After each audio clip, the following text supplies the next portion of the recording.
Let's go. Hey man, it's been a while. It's been a while since we covered any murder mysteries or anything like that. Had to come bless it for the one time on YouTube live stream. But nonetheless, I know everybody's heard about the assassination situation. But even more so, I don't know what the whole thing all about. I just know it's something about healthcare, and they might have got the wrong guy or whatever. I don't know. But we about to figure it out. I ain't no investigator. I'm just a simple man. But let's go ahead and tap in. If you guys are looking for extra content that I can't post on YouTube, you can click the link in the description, and that'll be there for you. All right. So let's go ahead and get tapped in. And if you don't have your snacks and knickknacks, you tripping. I got my empanadas. Yeah. Ready to go. The man is wearing an olive green jacket with big pockets in the front. Most of his face is covered with a mask, and he's carrying this big old backpack because today is the day.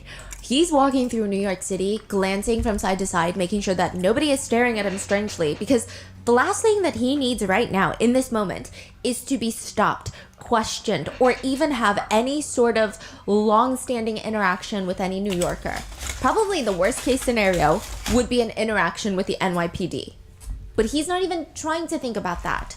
Because is that woman over there staring at him right now? It's fine. It's fine. The man is on a mission. He needs to get to the destination, and everything else can be figured out once he gets there. He walks straight into the park in broad daylight. There's a group of girls in matching outfits wearing these plaid skirts, dancing to the K-pop group Twice's song, Heart Shaker. Really good song, by the way.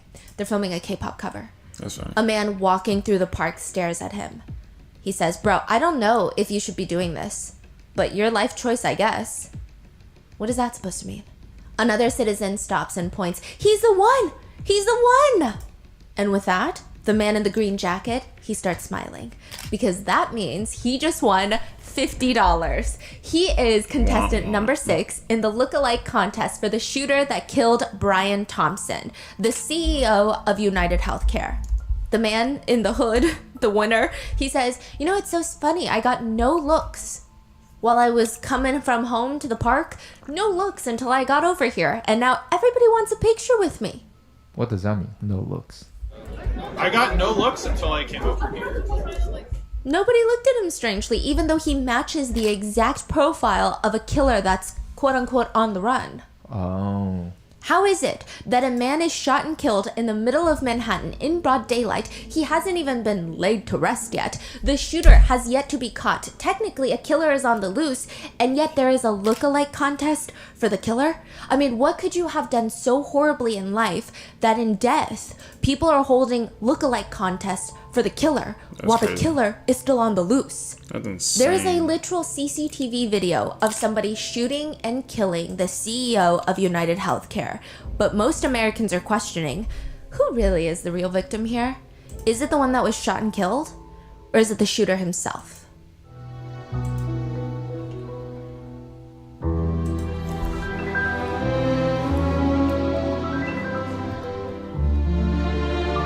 I had seen something about people dressing like him. I was just like, what is that game called? I have With a the secret imposters? that I want to share with you. Okay, it's not really a secret, but I think more of you guys should know. I want to let you guys know that you can catch this podcast not only here on YouTube, but also on Spotify. And while the show will be the same in both places, there are a few things that I love about Spotify. First of all, was the recent Spotify Wrapped. You guys have been sending me DMs and screenshots of Rotten Mango and Mott's being at the top of your podcast charts. And I just feel really connected with you guys.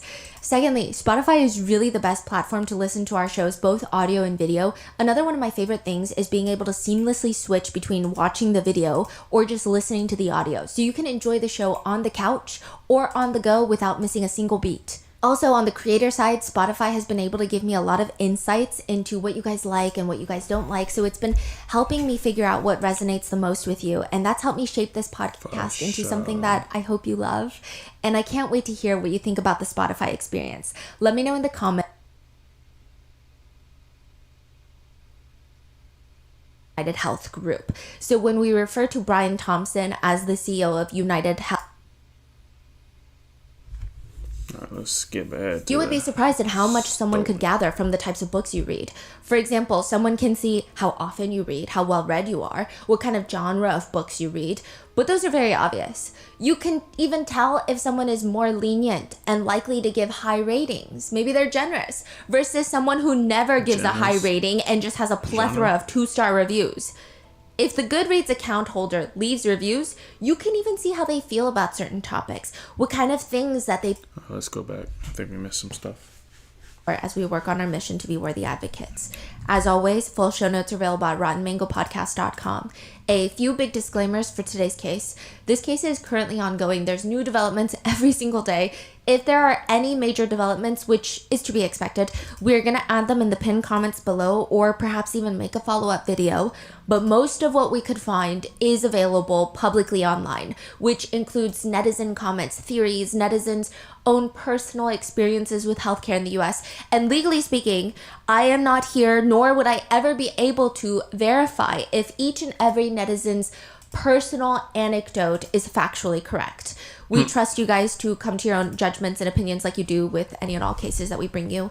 And we tried to gather all the sentiments on the internet as well as legacy media included so you can see the full picture of what's going on. This is not supposed to be a think piece. We're not trying to sway you one way or the other. And obviously, I think you guys are smart enough to make your own informed decisions on how you feel about something. However, it would be silly to not recognize the healthcare system to everyday Americans is, personally, in my opinion, a torture system. And I think to not even address that would be kind of goofy. Additionally, just because somebody has been arrested does not mean that they are guilty of a crime. Everybody has the right to be presumed innocent until proven guilty. True. And one last disclaimer. For the sake of brevity, we will be referring to United Healthcare as United, but please note that there is no relation to United Airlines, which is more commonly referred to as United. Additionally, United Healthcare is just one arm of a massive company called United Health Group. So when we refer to Brian Thompson as the CEO of United Healthcare or United, he's actually the CEO of just United Healthcare.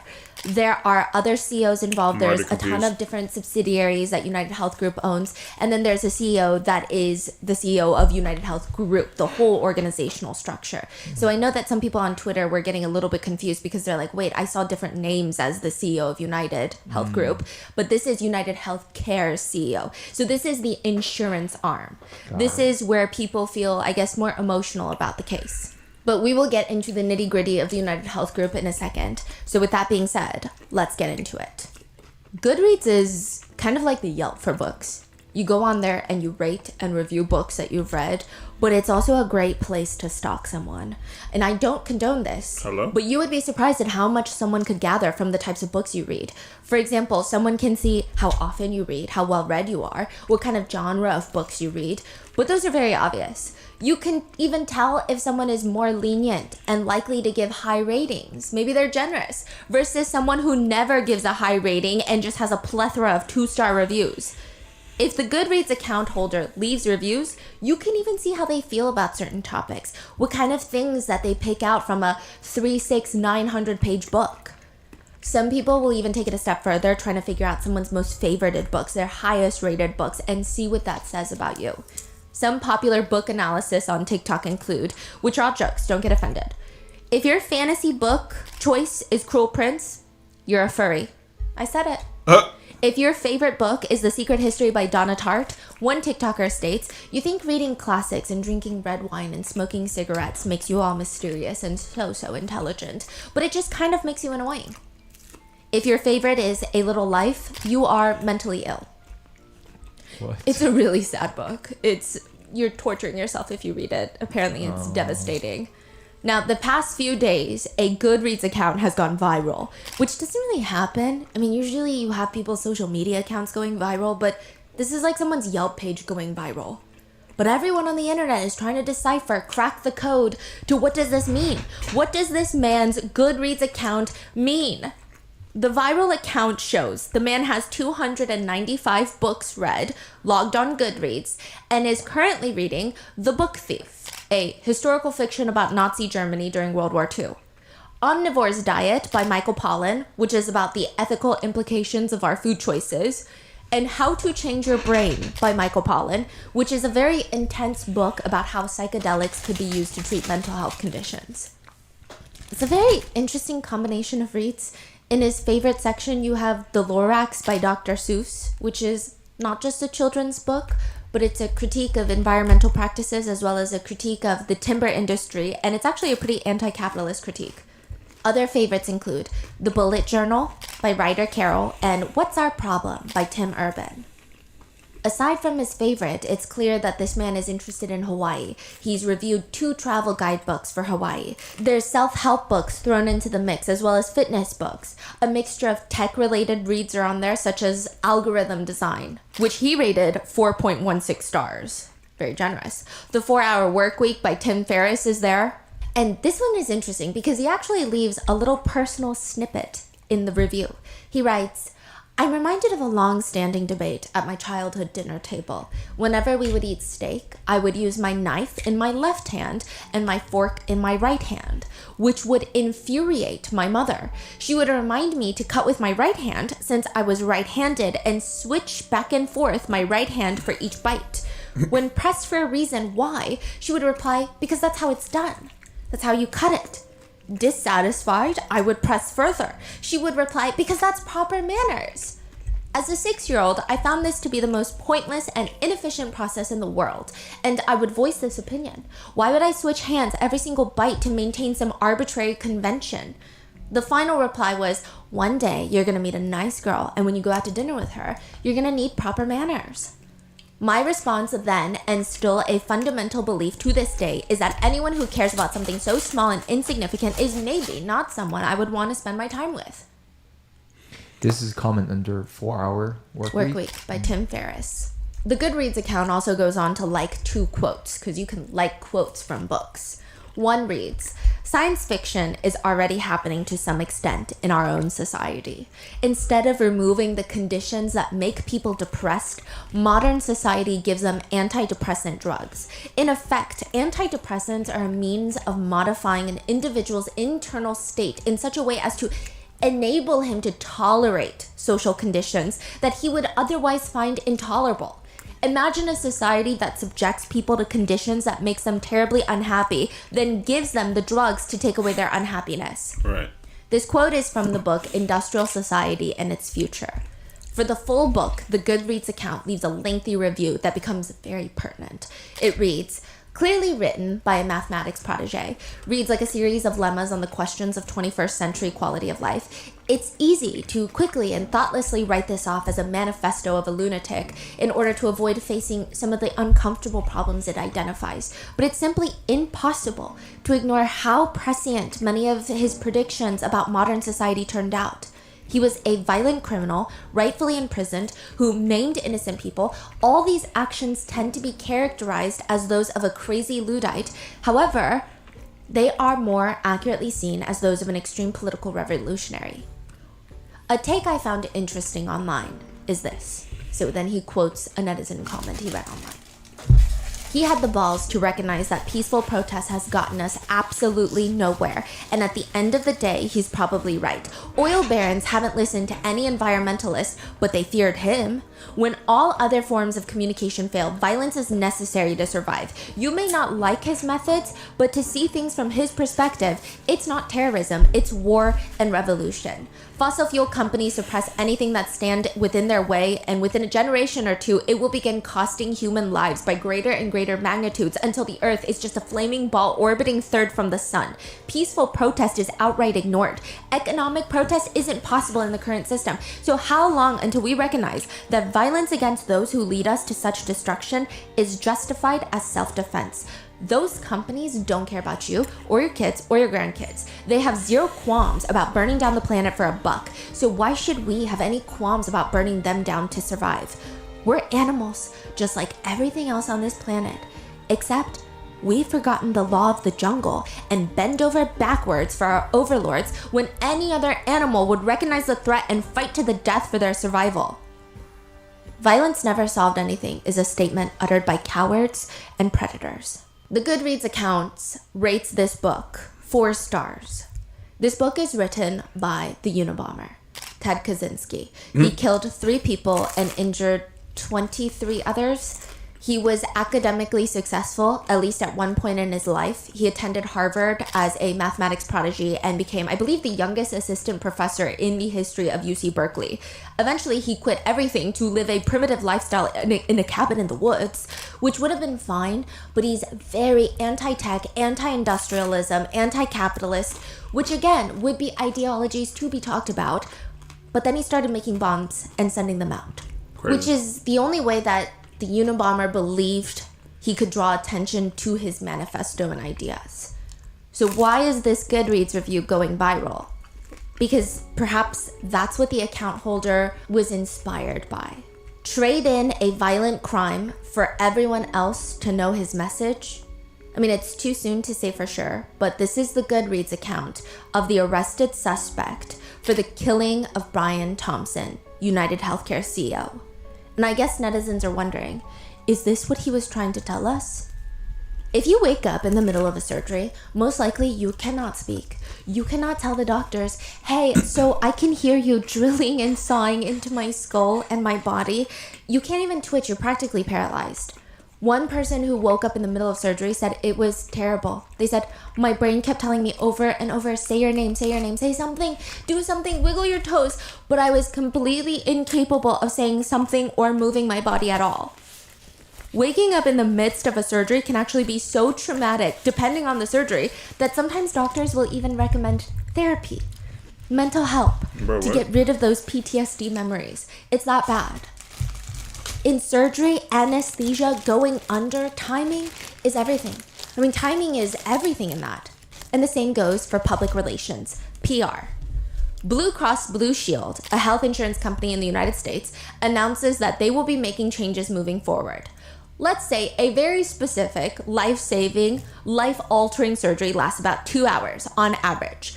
But sometimes, because every condition is different, there's going to be variations in surgery time. If a customer's surgery lasts longer than 2 hours, Blue Cross Blue Shield will not cover the extra time under anesthesia. What? It's the most ridiculous.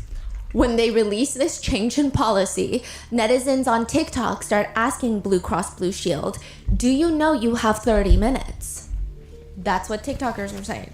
They write, LMAO, in this climate, somebody already ate the rich, and now the world is waiting to see if any one of us is still hungry. Within 24 hours, the representative for Blue Cross Blue Shield states, there has been significant widespread misinformation about an update to our anesthesia policy. As a result, we have decided not to proceed with the policy change. To be clear, it never was and never will be the policy of Anthem Blue Cross Blue Shield to not pay for medically necessary anesthesia services. The proposed update to the policy was only designed to clarify the appropriateness of anesthesia consistent with well-established clinical guidelines. What? They say we were trying to help you. They say we realized, based on the feedback, that our communication about the policy was unclear, which is why we're rolling it back.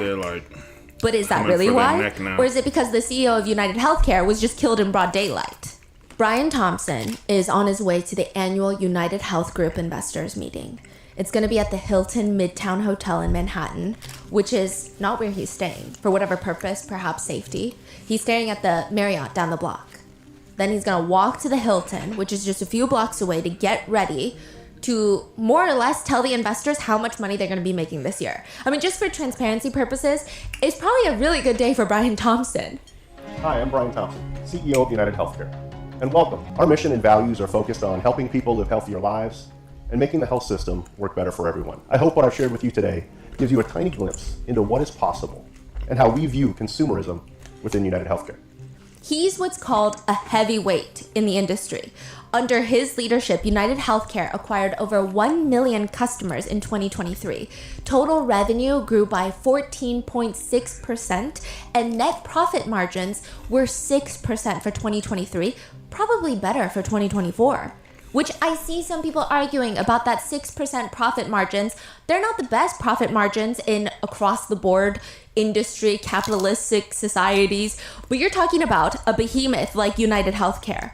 Their total revenue in 2023 was $271.6 billion. 6% of that is $22.6 billion.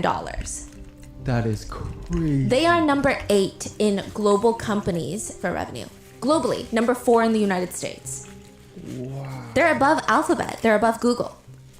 It's been said that under Brian's leadership, stock prices roughly doubled, which makes sense because before he was appointed CEO, he had worked in the insurance industry for a really long time, but he has no medical degree. He's a CPA.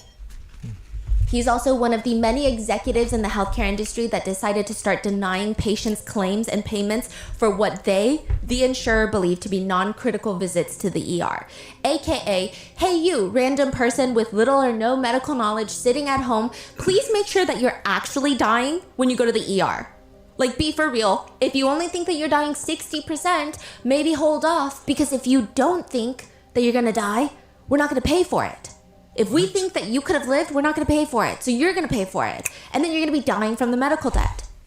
It got so bad that the chief executive of the American Hospital Association wrote an open letter to Brian Thompson, practically pleading him. Patients are not medical experts and should not be expected to self-diagnose during what they believe is a medical emergency. Threatening patients with a financial penalty for making the wrong decision could have a chilling effect on seeking emergency care. But that's clearly not the focus of the annual investors meeting that day in Manhattan. The focus is how much money the company is making. 6:45 a.m., Brian Thompson is walking to the Hilton Hotel. He's about to reach the door when a hooded, masked man walks up behind him. First shot in the leg. The second shot goes into his back. And at least 3 shots are fired directly into Brian Thompson at a pretty close range. And he drops dead. A few details to note. The gun appears, at least initially, to malfunction, but the suspect is able to clear it calmly. They are overwhelmingly calm, collected, to the point where some people initially believe that this is a professional job. Brian Thompson is clearly the target, and the end goal is his death. There's no robbery attempt, no attempt to even talk to him. It said the suspect loitered around waiting for Brian to arrive to the Hilton Hotel for perhaps like 5 minutes. There's another person that's standing nearby when the suspect takes out their gun and starts firing. They end up running off. There's no attempt to harm that person or anybody else, just Brian Thompson. When the shots are fired, Brian Thompson is down. The suspect then walks into an alleyway before hopping onto a city bike and heading towards Central Park. He ran. Brian Thompson is rushed to the hospital where he is pronounced dead. In 2023, 386 people were killed in the city of New York. That is more than 1 murder per day. As with anyone else and their tragic murders, the show must still go on. The same day, Rockefeller held its highly anticipated annual Christmas tree lighting, while the suspect, the shooter, is still on the loose in Manhattan. The NYPD hold this whole press conference to state that, quote, I want to be clear. At this time, every indication is that this was a premeditated, pre-planned, targeted attack. This does not appear to be a random act of violence. Many people passed the suspect, but he appeared to wait for the intended target. The NYPD commissioner states, the shooter appeared to be lying in wait for several minutes before approaching the executive from behind and opening fire. NYPD also highlight, is this guy a pro or not? They say, the precision of the shooting, the use of a ghost gun, and the escape on a bicycle suggest that this was not a random act by an amateur. So speaking of a ghost gun, ghost guns are likely 3D printed guns. That is crazy. How is that very common? They say if you have enough motive, if you have enough technological knowledge, you can buy a 3D printer and do it. Okay, so that's why. That's what a lot of experts are saying, and they're really concerned about what this means. Cock it back every time he shot. Because there's no way to track those. Yeah. I mean, it's still wishy-washy how to track regular guns. Ghost guns are even harder. Yeah. A lot of firearms experts stated online that watching the footage, this guy's gotta be pro. Some of them even state using a silencer in broad daylight. There was a silencer on there. A 3D printed silencer. And then casually biking away from the kill. That's some calculated pro level stuff. I mean, look at the precision in the shooting. You don't get that aim without practice or at least being a pro. One expert states, I mean, it doesn't necessarily mean that this shooter is a professional hitman. It could also be a very determined, very well-researched, very practiced individual. One netizen disagrees. Not a pro hitman, but feels like a hitman. Others argue, well, usually hitmen are like ghosts in the night. You don't see them. You just know that they're there because now somebody's dead. He was caught on CCTV footage shooting and killing Brian Thompson. You could hardly call that a pro. One comment reads, how could anyone miss at that range? Yeah, it's a good hit, but come on, like a 5-year-old could make that shot. Another person comments, a trained marksman would have walked up within arm's reach and made one kill shot. The main argument by those who do not believe him to be a professional being, I mean, if he in fact is a professional hitman, why would he be caught on CCTV camera? But then others argue, what if that was the point? One comment reads, if there had been no footage of the killing, the media impact and reach would be 50% less. He was both a professional shooter and motivated to hurt the company or something. Regardless, the police reveal that they have a few strong leads that they're going to follow. First, they release a few photos of the suspect, likely the most pertinent one being CCTV photos of him when he pulled his mask down to briefly smile at the front desk employee. A lot of rumors online say that he is smiling at a Starbucks barista who he was flirting with. Oh, yeah. Yes, but it's actually false. He was perhaps flirting with the hostel worker, but it's at the hostel that he was staying at prior to the shooting. Yeah. One source states that the receptionist at the front desk asked to see his quote-unquote pretty smile, so he briefly pulled down his mask to show. It is worth noting that he did allegedly stop by Starbucks prior to the shooting, but the picture itself is not from there. The police then release another photo along with that. It is of the suspect in the back of a taxi car after leaving Central Park after the shooting. There's drones flying through the air. Canine dogs are sniffing every leaf-covered planter in Central Park. They've got divers diving into the lakes at Central Park wearing full-on scuba gear. They're going into the lake for 3-4 days, to which netizens have said, let's be honest, would they have done this all for a regular citizen? The answer is no. It would take months for a regular citizen to get any sort of resources used for their case, if ever. It's important to rule out any fish, so the NYPD must go fishing. Not only that, they're sending NYPD officers to Atlanta, New Jersey, Connecticut. It's turning into a full-blown national manhunt. Officers stopped an entire train. They stopped a train dead in its tracks, searched it from top to bottom. Nothing of interest was found. I mean, they searched the entire thing. One NYPD spokesperson said, we are getting tips. It's helping. We are following up on every tip that's come in. Which, of course, is what should happen in every single murder case, but it never happens unless that same someone is worth $50 million. So it goes without saying, New Yorkers feel like there's enough people looking for the suspect. It probably felt like the entire force of the NYPD officers is out there, so why should New Yorkers help? They don't get paid enough for this. In fact, New Yorkers are out there purchasing the same jacket and the same backpack to the point where both are sold out. It's like a movie. Crazy. Netizens right. It's a shame. My healthcare doesn't cover vision because I didn't see Another reads, LMAO, so they want us to play cop for free. Yeah, no. Even when the FBI puts up a reward for $50,000 leading to the arrest and conviction of the backpack shooter, and the NYPD is offering up to another $10,000, nobody wants to help. Instead, social media comments read, do we, the people, have to pay those FBI reward dollars? Why? Besides, can they not just narrow down the suspect? I mean, the police know that the suspect knew that United Health Group was holding an investor conference at the hotel that day. They knew what route Brian Thompson was going to take, which means this could be one of the many disgruntled employees that were laid off for profits, or it could be a customer of United Healthcare.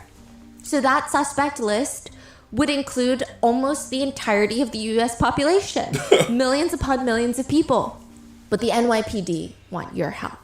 And they say that backpack is going to be a treasure trove of evidence. That backpack, I mean, it could have the murder weapon in the backpack. It could have any other identifying information in the backpack. This is going to be the big break in the case that they so desperately need. And they find the backpack in Central Park. They find it. The NYPD unzip the backpack. They pull out the first item of interest, a Tommy Hilfiger jacket. They're like, what is that? The backpack was just... Sitting there, Central Park. It was left Yes. on purpose to be found. And then they reach in, pull out the next thing, the only other thing really in the backpack of interest, a stack of Monopoly money. Late 2023, the Department of Justice, the DOJ, launches an antitrust monopoly investigation into United Health Group. They're being investigated for being a monopoly. There are probably a list of 1,069 reasons why the DOJ would probably want to investigate United Health Group, but one of the biggest points of contention being there is a subsidiary of United called Optum. Optum provides health services. They have hospitals, private practices all across the United States. Meanwhile, United Healthcare is the insurance arm. So now United owns providers, they own the doctors, they have a pharmaceutical division, they have the insurance division. They also recently purchased Change Health, which is the processing claim, like the IT division. That's where doctors go on there to process their claims to get insurance money from United. Yeah. So they own pretty much everything. It's a vertical monopoly, some would say. It's been said that United owns or is affiliated with about 90,000 physicians, which is about 10% of all doctors in the United States. The DOJ wants to know if United favors its own physician sites, directing or even forcing insurance holders to go there rather than to any other doctor or provider, even if it's better for them, to keep as much money in United's house, circulating between one subsidiary to the other, to the next, to the next. I think I need they to also explain have that a pharmaceutical little arms, bit more. like I said. The claim... So, the way that corporate America and business is structured in corporate America, and the reasons why there's, when she's mentioning subsidiaries, that means they're connected to the same main group. So say that, for instance, Rockefeller, right? They're a huge, huge family that has tons and tons of money and all kinds of backstory and lore behind them, right? So say, for instance, like they own Shell gas station. And then from Shell gas station, say that it's like the main business. Then they have subsidiaries like Chevron, Texaco, and the list goes on. So, for instance, if one of the subsidiaries, being Chevron, takes a hit for whatever legal reasons and it goes down the drain, they're not losing anything because that was a default. That wasn't a default. That was supposed to happen to protect their assets and protect their money.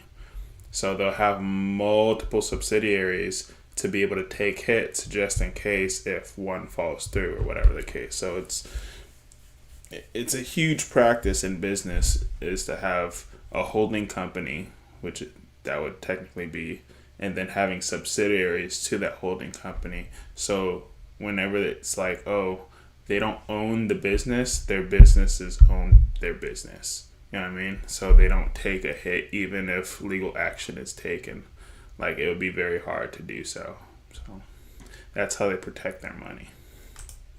In the simplest terms. United is also the main insurer for Medicare, Medicaid, and Obamacare plans. But what really kicks off this investigation is United tries to acquire a massive hospice provider for $3.3 billion, and the DOJ is trying to stop them. Like, do they really need another arm in their business? On a global scale, United Health Group falls at number 8 in top companies by revenue. On the US scale, like I said, they're number 4 behind Walmart, Amazon, Apple, and then it's United Health Group. They're above Berkshire Hathaway, Exxon, Google, Alphabet, Costco, even JP Morgan Chase. They're above. Wow. The Assistant Attorney General states American healthcare is unwell. Unless this $3.3 billion transaction is stopped, United will further extend its grip to health and hospice care, threatening seniors, their families, and nurses. As of right now, the DOJ is still investigating United for antitrust concerns. And interestingly, a lot of people did not even know that they were being investigated until this happened, until they found the monopoly money. Even more interesting is that Brian Thompson is not only the CEO of United Healthcare, that is obviously being investigated by the DOJ, but he is named in another class action lawsuit filed alleging that Brian Thompson knew that the DOJ was going to investigate United Health Group, and before that information was made public, because this is a publicly traded company, he allegedly sold over $15 million of his personally held United Health Group shares. Insider trading is the allegation, which had he not sold the shares and allegedly partaken in this alleged insider trading, he would have likely lost about $800,000 in shareholder value, which, don't get me wrong, it's a lot of money. But Brian Thompson, the CEO of United Healthcare, the insurance swing, he makes about $10 million a year in total comp. So that's his salary, bonuses, as well as stock options. Most of it actually comes from stock, 6 million or so to be exact. Regardless, his total comp is about 8 figures a year. Again, I'm not saying he was committing insider trading or that $800,000 was the reason he sold his shares. I'm just saying. I'm not saying anything is what I'm saying. But I will say, the way mainstream media outlets have described his insider trading allegation is fascinating. One outlet writes, Thompson found himself named in a class action lawsuit alleging insider trading. The lawsuit claimed he and other executives sold millions in stocks while withholding information about a DOJ investigation into United Health's business practices. Despite these legal battles, Thompson remained steadfast in his commitment to steering the company towards innovation and growth. His ability to lead during times of turbulence earned him respect from industry peers. That's an interesting way to look at this. Right. I mean, should we start doing that to every alleged criminal? It's fascinating. That is the way mainstream media has spoken about Brian Thompson and his alleged crimes and ultimately his death. The sentiment cannot be shared with social media users. On Spotify, you can create these oddly specific playlists. Like there's one titled, The Masculine Urge to Stand Outside All Alone in the Snow. Another one is songs that make me feel like I'm slowly drowning in a bathtub in a dimly lit room. Another one reads, when the zombie apocalypse finally happens but you make no effort to survive. Or a recently created one, oddly specific, POV taken out a CEO. The thumbnail is the picture of the suspect smiling, and there are 71 songs on there. The list of songs include Welcome to New York by Taylor Swift, Wow. Angel with a Shotgun, Do You Hear the People Sing, Trouble's Coming, and My Shot. Over 10,000 users saved it and are bopping to songs about the CEO assassin, as some have dubbed the suspect. That's what they're calling him. I mean, is this a normal reaction? I guess that's the debate here. Others are taking to kinda Twitter crazy. to post pictures, zoomed in, and cleaned up images. Like, you know, in those movies, they like zoom in. The FBI's like, clear up the picture, unblur it. And it's the suspect when he briefly takes off his mask. And when you see this clarified HD photo, it is so clear that the suspect is Mr. Beast, Nancy Pelosi, Ben Shapiro, the cat from Sabrina and the Teenage Witch. They're just photoshopping faces onto the assassin's You're photos. saying memes. People are making memes. So many memes. Another viral tweet just reads, just left an anonymous tip and reported Amy Schumer for shooting that United Healthcare CEO. Or simply, thoughts and deductibles, praying hands emoji. I would say, after digging through the depths of Twitter and TikTok and Reddit, 70 to 80%, if not more, of the interactions on this case lie somewhere between, haha, this is great, to, not great, but I'm not going to cry about it either. Also, that meme is kind of funny. That's where I would say 70 to 80% of the reactions lie, while the others are upset that the public is condoning violence and wants netizens to take a really good hard look at the fact that he is a husband and a father. Brian's wife, I believe they're separated. Like, I don't know if they're estranged, but I don't think that they were living together. She gives a statement that says, "We are shattered to hear about the senseless killing of our beloved Brian. Brian was an incredibly generous, loving, talented man who truly lived life to the fullest and touched so many lives. Most importantly, Brian was an incredibly loving father to our 2 sons and will be greatly missed. That said, someone on Twitter creates an account called The Ghost of Brian Thompson and is just going around commenting on people's nightmare United Healthcare experiences. One tweet reads, "I had a stroke and United Healthcare moved me from the top stroke center in the state to another hospital because the ER I went to was out of network. My doctor made them wait until I was out of the ICU. They refused to cover the ambulance they made me take to the other hospital." The Ghost of Brian Thompson responds, that's the Twitter account name, "It's not United's fault that you had a stroke. You made the life choices that got you where you are. Merry Christmas." This is crazy. Netizens are commenting things like, "This is getting more coverage than what United Healthcare has ever provided." Sending prior authorization, denied claims, collections, and prayers to his family. People also comment, "Was his trip to the ER really emergent? According to his own company, my husband's heart attack wasn't an actual emergency, and we were out the full deductible, so I'm just saying." Others say, "I can't even pretend to care. I hope he's looking up at us." Another comment reads, "Will his family still be billed? Did the ER wait to render care until they confirmed his coverage? I'm not certain the hospital was medically necessary. Did he try his primary care physician first after getting shot?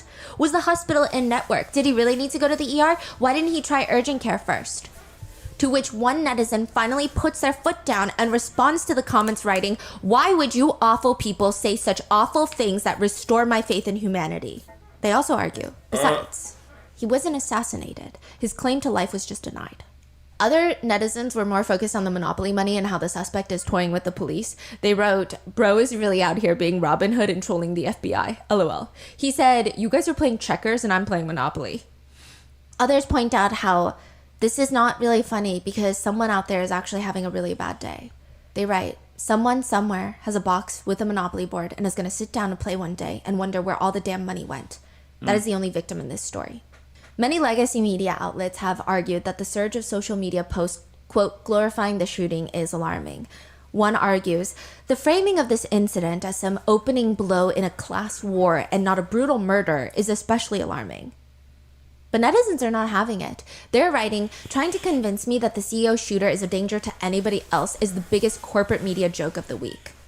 One netizen pushes back on the mainstream media's strong interest in the case, writing, "The real news isn't the murder of the United Healthcare CEO. It's how many Americans don't care and are actively celebrating his death, okay?" They also write that about 65,000 people in the United States die per year because they're not covered by insurance or they're underinsured. 65,000. Mainstream media news anchors have been replaying people's TikToks of them saying things like, "I'm not sad about it," and they're expressing disgust. They're commenting, joking about somebody's murder like that is absolutely disgusting. A family is grieving right now. To which netizens have responded, "You're right. It would have been better if the CEO lived and was subsequently denied care for his injuries by his healthcare provider. That would have been real justice." Wow. Another netizen writes, "People have been so happy on here for the past few days. I think it might be the first time United Healthcare has ever helped with mental health."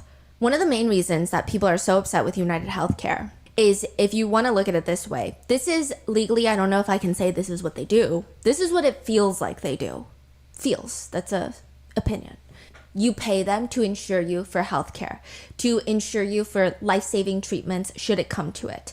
And most of the time, you don't even give them your money by choice. Because I do see some international netizens wondering, wait, if everyone in America hates United Healthcare, why are they still in business? Why are you guys using United Healthcare?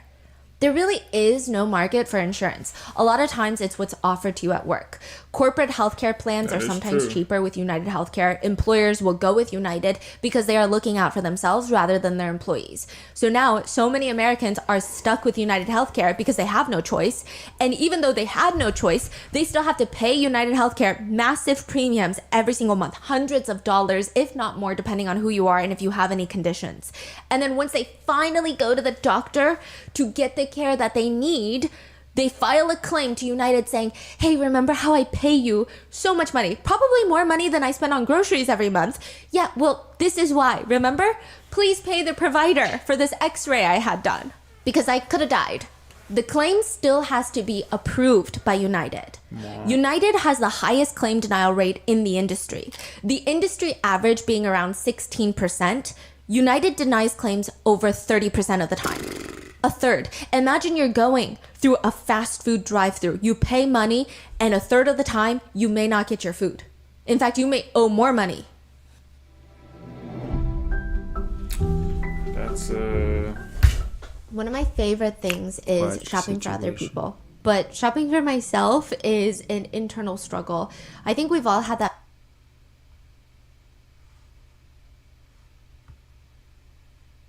review of United before the killing of Brian Thompson. This is from 2 years ago. It reads, "My son and I were on United for a year. It was the worst experience I ever had with..."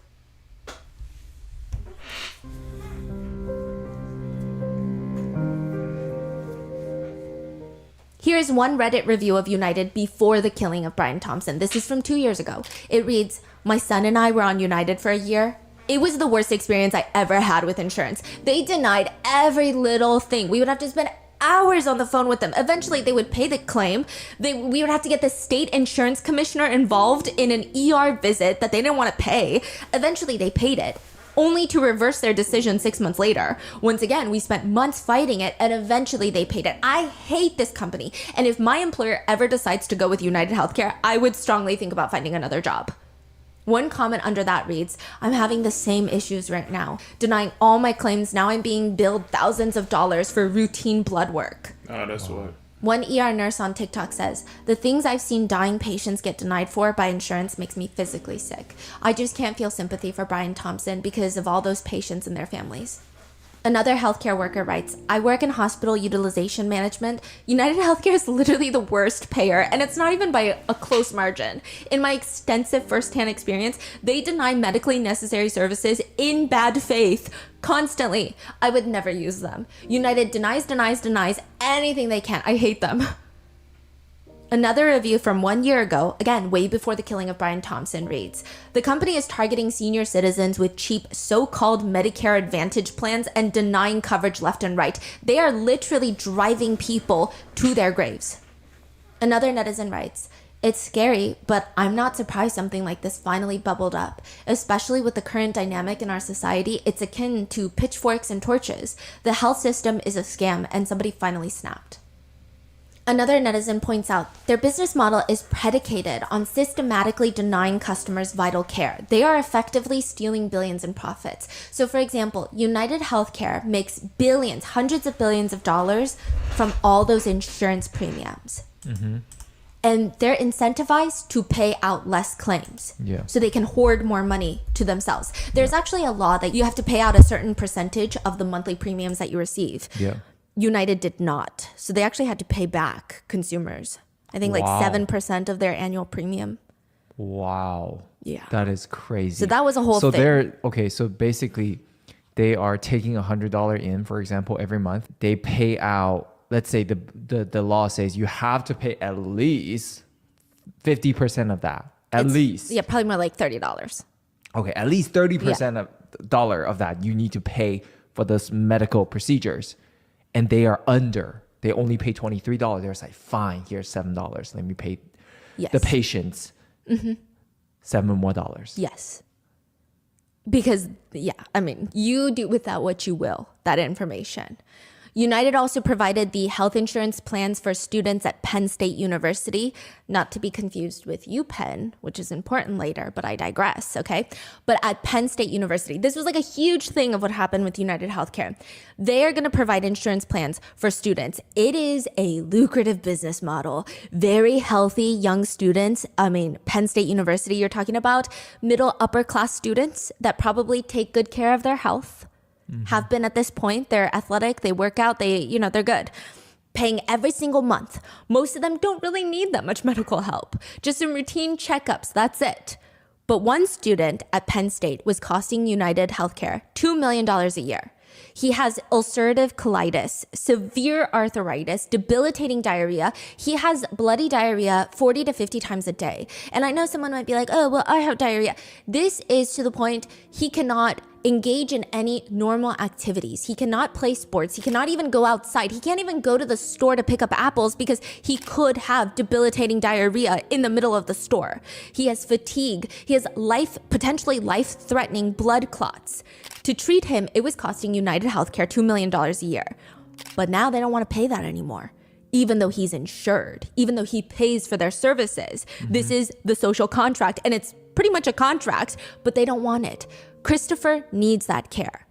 In 2021, a phone call is recorded by a United nurse and her colleague that works at United Healthcare. They're talking about how a doctor reviewed Christopher's case and decided he does not medically need all the medications he's on. You know, like the things that are keeping him a normal human being, he doesn't need it, which means if a doctor can say Christopher does not need the medications that are quite literally saving his life, United does not need to pay for it anymore. And they laugh about it. He states that it's not medically necessary treatment.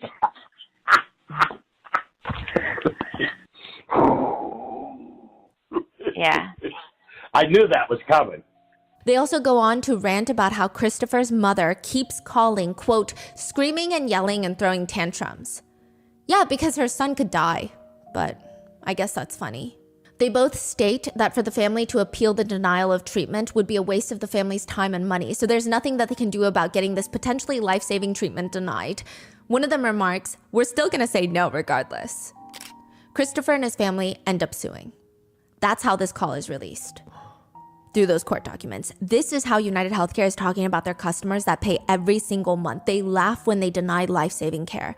They also bury doctors' reports that told United, hey, if you alter Christopher's medications, that would be very dangerous for his health. They did not care.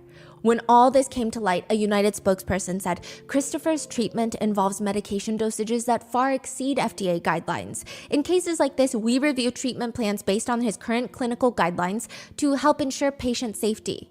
Which is not true. One of Christian's doctors wrote, this is not a typical case. He's very young. His condition is very extreme. Of course, we cannot stick to FDA guidelines.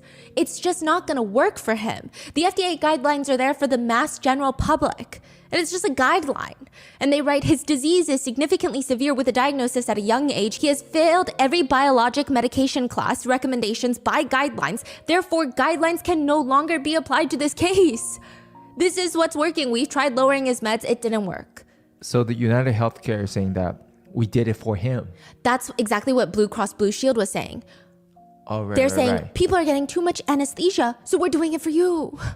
And everyone's saying, you're not doing anything for us. Yeah. You're crazy if you think that. This is such crazy gaslighting on a corporate level. On top of that, Christopher's parents, they both work at Penn State University. They're faculty. So they were talking to this person that was the medium between Penn State University and United Healthcare, because it's the coverage that all the students get. And originally that person was going to the bat. They were trying to help get the United to pay all these claims.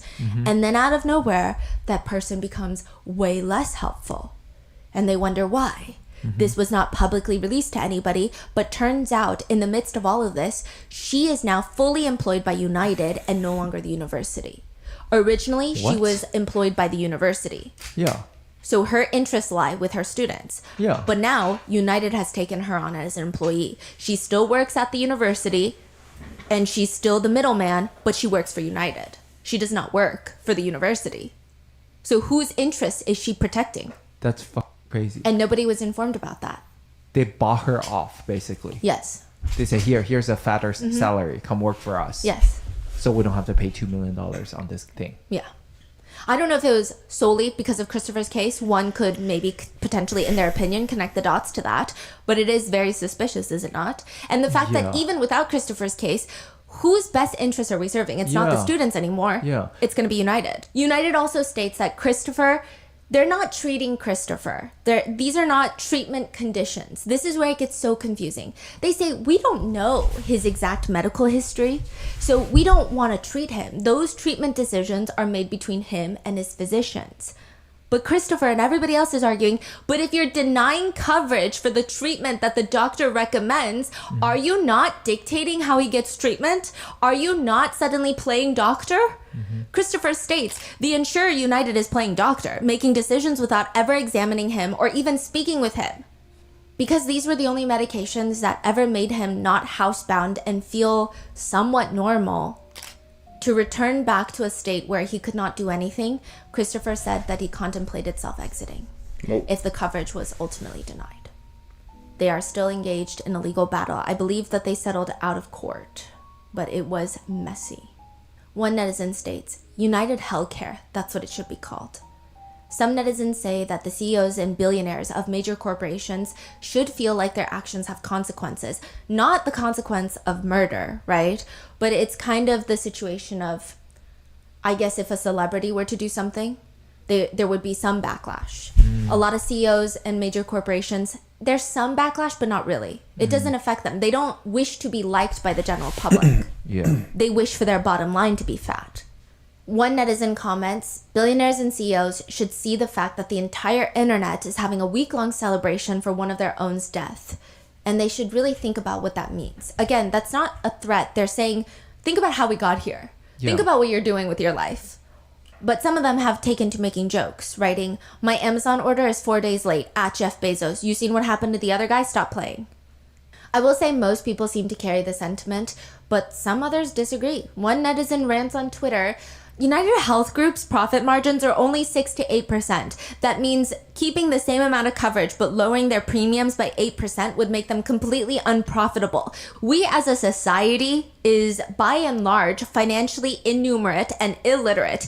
It blames health insurance companies for high cost of healthcare. If this were true, Geico would also be responsible for high car prices and Progressive Home Insurance for high house prices. Salaries account for 60 to 80% of hospital expenditures. You know why healthcare costs are so high? Because our doctors make more than double compared to German and Swedish doctors. That's the reason they pay half of what we pay. Which is a fascinating argument.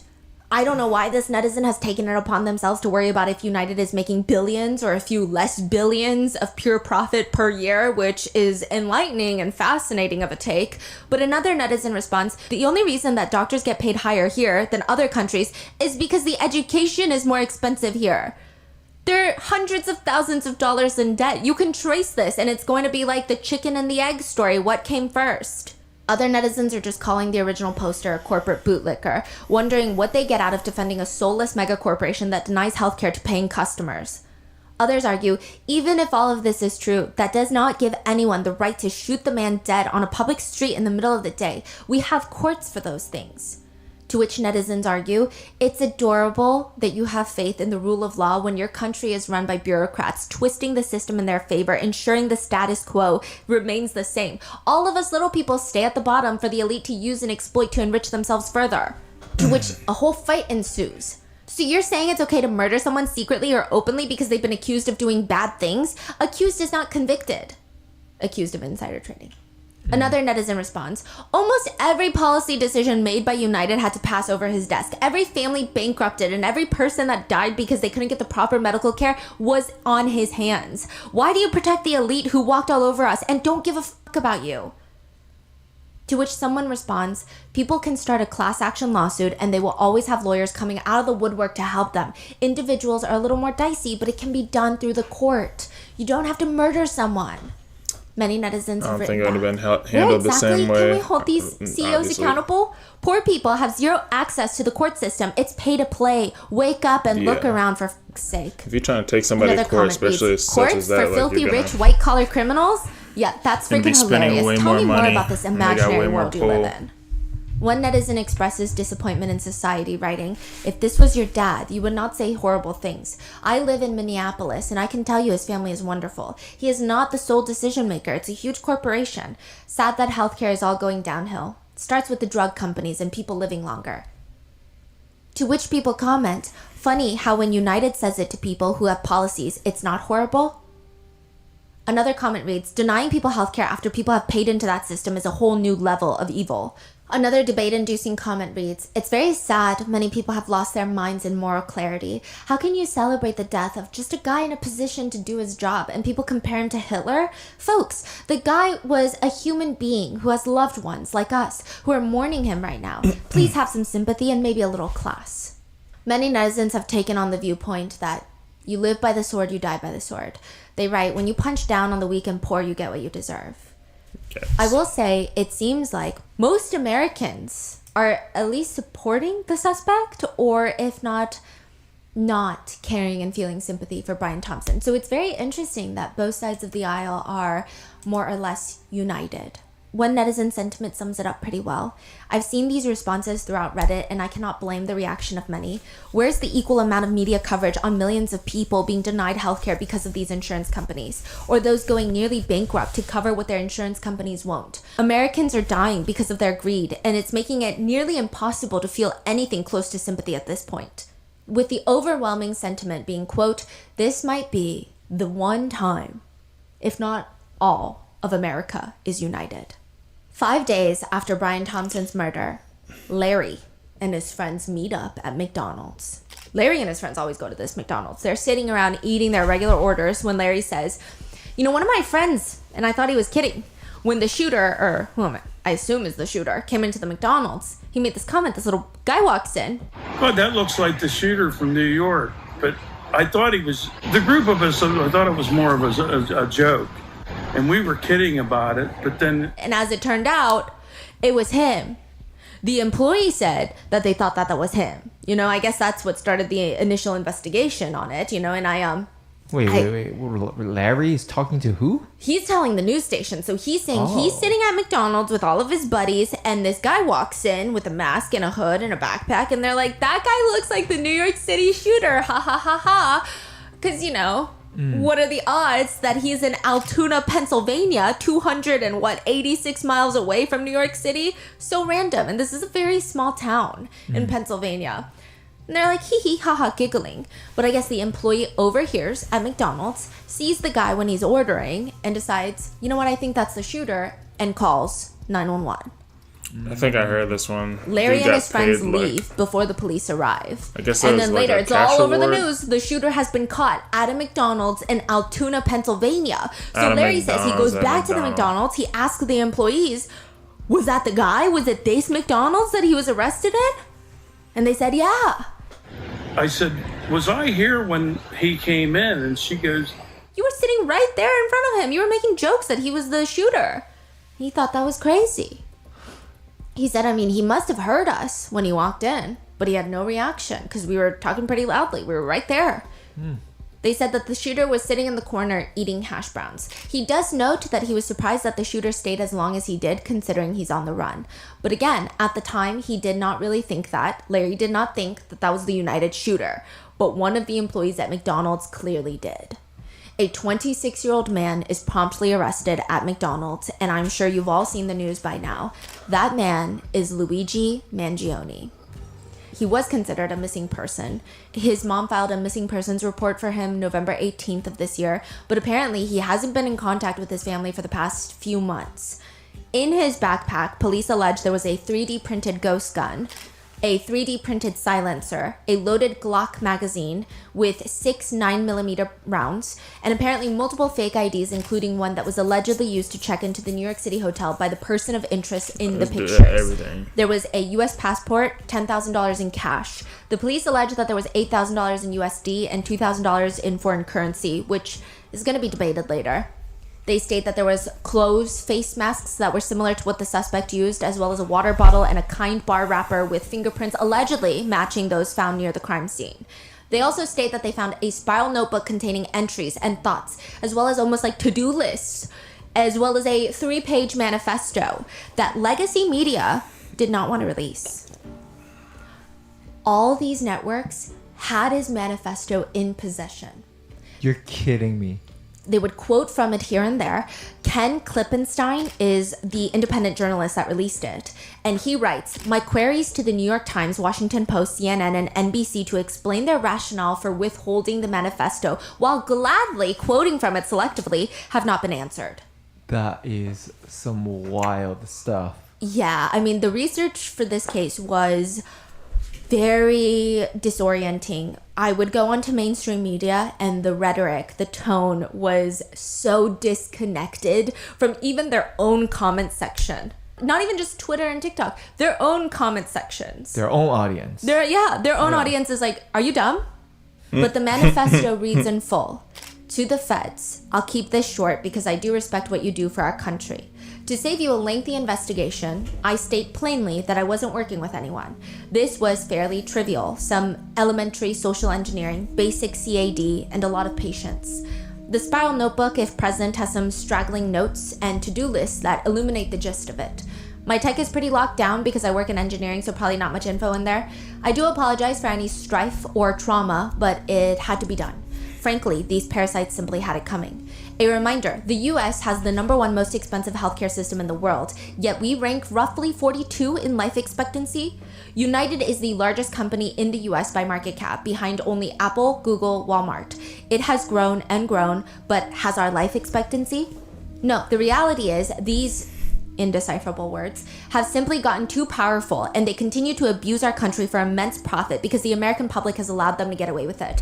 Obviously, the problem is more complex, but I do not have space, and frankly, I do not pretend to be the most qualified person to lay out the full argument. But many have illuminated the corporation and greed decades ago, and the problems simply remain. It is not an issue of awareness at this point, but clearly power games at play. Evidently, I am the first to face it with such brutal honesty. The spiral notebook, at least as of right now, hasn't been fully released, but there are sources that state he had brief ideas, considerations of bombing Manhattan, but decided against it because it would, quote, kill innocents. So he went for a far more targeted approach, writing, "So then what do?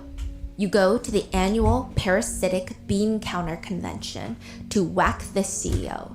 It's targeted, precise, and doesn't risk innocents. What would be better than killing the CEO at his own bean counting conference?" Which, side note, let's not forget, this is alleged. You can write whatever you want on whatever piece of notebook in your possession. That would be free speech, right? So just keep in mind, people are innocent till proven guilty in the court of law. Perhaps Luigi was so delusional that he truly believed that United's top executives gather together to count how many pinto beans they each have. Right? Everybody is innocent until proven guilty. You can write whatever you want. That doesn't necessarily imply guilt. Or maybe he thought this was a plot of a movie that he could sell to Netflix. Again, take everything with a grain of salt, but the police are saying, this is like a slam dunk case. Just saying. In his Goodreads account, he did state that he wanted to read the biography of the creator of the atomic bomb, and he did rate the Unabomber's book 4 stars, so there's that. However, what does that even really mean, right? I could rate any book 5 stars. In the midst of researching this case was when Luigi Mangione was arrested while I was in the midst of researching, and the shitstorm just began. This man's entire digital footprint comes out within a day or two since his arrest, and probably more so trickling in now. Netizens found his Twitter account. This guy seems very normal. He liked posts about caffeine. It's amazing how caffeine really is the only drug that has reached this level of social acceptance. Imagine someone saying, the first line of cocaine in the morning is one of my favorite things in life. Or, without my morning joint, I can't function. He reliked this. Or just a forum screenshot. Again, not his words, just a repost. But maybe it can shed some light on his viewpoints. The screenshot is of someone asking the question, what are your thoughts on this quote? It is no measure of good health to be well adjusted to a profoundly sick society. Someone responds, those who feel strong aversion to adjusting to a maladjusted society are deemed mentally ill, alcoholics, substance abusers, or slackers. They are corralled into a 12-step group and or a mental hospital or placed on medication or even just shunned, all in the attempt to make them conform and fit in when what really needs to happen is change in the society itself. He reposts another quote, being smart makes you more prone to confirmation bias. Luigi allegedly elaborates on this viewpoint stating, in retrospect, it shouldn't have been surprising. Confirmation bias is what happens when that little lawyer in your head takes control of your thinking process, and smart people have a very smart little lawyer in there. To which netizens have commented, yeah, well, you better get a lawyer a call. They find Luigi's Instagram, which has since been taken down, his Goodreads account, like I was telling you, also taken down, his LinkedIn, and it shows that he graduated in 2020 with a bachelor's degree from the Ivy League UPenn, and then eventually went on to get a master's in computer science and minor in mathematics. He was even valedictorian at his private prep school he went to, Gilman. It's this elite all-boys school that costs nearly $40,000 per year for high school. He gave a valedictorian speech where he explains, the teachers at Gilman influenced me especially. They encouraged less of a desire to achieve high grades, but instead encouraged more of an excitement to explore academic topics outside of the classroom. I have to remember that a valedictory, by definition, is a farewell. It's been an incredible journey. Thank you. While netizens are constructing this profile of the alleged shooter, they're getting more confused because I don't think this is who they thought it would be in the beginning. And it seems like this is what netizens describe as the healthcare industry's worst case scenario of who the shooter could be. Because the shooter is not a minority. The shooter is not from an underprivileged class. The shooter is well-educated, Ivy League educated, from a privileged class, is a white, attractive male. It's a very interesting profile that starts coming together.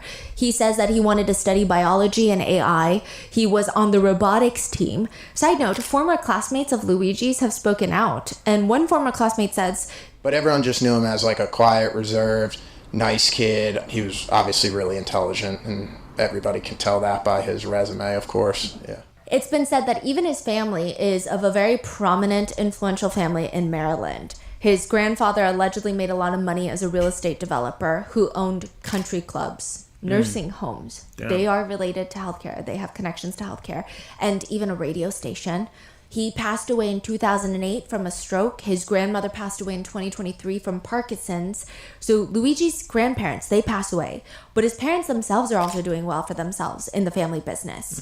There's actually quite a lot of debates on whether or not Luigi and his family could potentially be wealthier than Brian Thompson. Wow. Brian Thompson's net worth is estimated to be around $43 million. It is unclear what the Mangionis are worth exactly, but people find it an interesting discussion.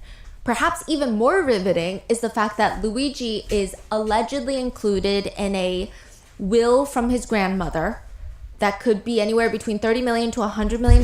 It's not just for Luigi himself, but they have a very large Italian family. Anybody who is charged and convicted of a felony forfeits their right to any inheritance. So it appears that if that is true, Luigi does not care for money.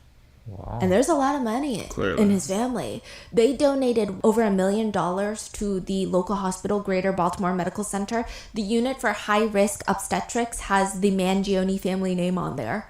They have the Mangione Family Foundation that supports nonprofit healthcare facilities. They run a real estate healthcare connected empire with nursing homes. Even more fascinating is Luigi's immediate cousin is Nino Mangione. He's a Maryland state delegate known to be quite conservative. He describes himself as, quote, conservative Republican fighting for freedom and the future of Maryland. He actually had to cancel his political fundraisers because of Luigi's arrest. He states, because of the nature of this terrible condition involving my cousin, I do not believe it is appropriate to hold fundraising events scheduled this Thursday. I want to thank you for your thoughts and prayers and support. My family and I are heartbroken and ask that you remember the family of Mr. Thompson in your prayers. But like I said, it appears that Luigi has not been in contact with this very wealthy family because they reported him missing a month ago, and they state that they haven't spoken to him in months. And I think once people start digging into Luigi, getting his Twitter, Goodreads, Instagram, the question is, why did he kill Brian Thompson, the CEO of United Healthcare? One of the last quotes that he ever liked on Goodreads is from the Dr. Seuss book, The Lorax. It reads, unless someone like you cares a whole awful lot, nothing is going to get better. It's not. Some netizens have joked that the Lorax radicalized Luigi, but is that really why? The shell casings on the bullet used to kill Brian Thompson, there were 3 left behind at the crime scene, and there were 3 words etched into each of the bullets. One bullet says delay, the next one says deny, and the last one, interestingly, says depose. Depose means to remove someone from office or power, to dethrone someone. Oh my God, I didn't know it was like 3 separate ones. Yes. I thought it was all engraved on one of them. 3 separate ones, 3 shots fired. That's even more like... A lot of thought, Yeah. a lot of planning. Now, it seems to be a reference to the book called Delay, Deny, Defend, which is a book written about how insurance companies get away with denying care and denying claims. Literally, they will deny and delay the payment of justified claims, deny payment altogether, and then eventually they'll defend their actions by forcing customers to enter in these very pricey litigations that they know that they're not capable of doing.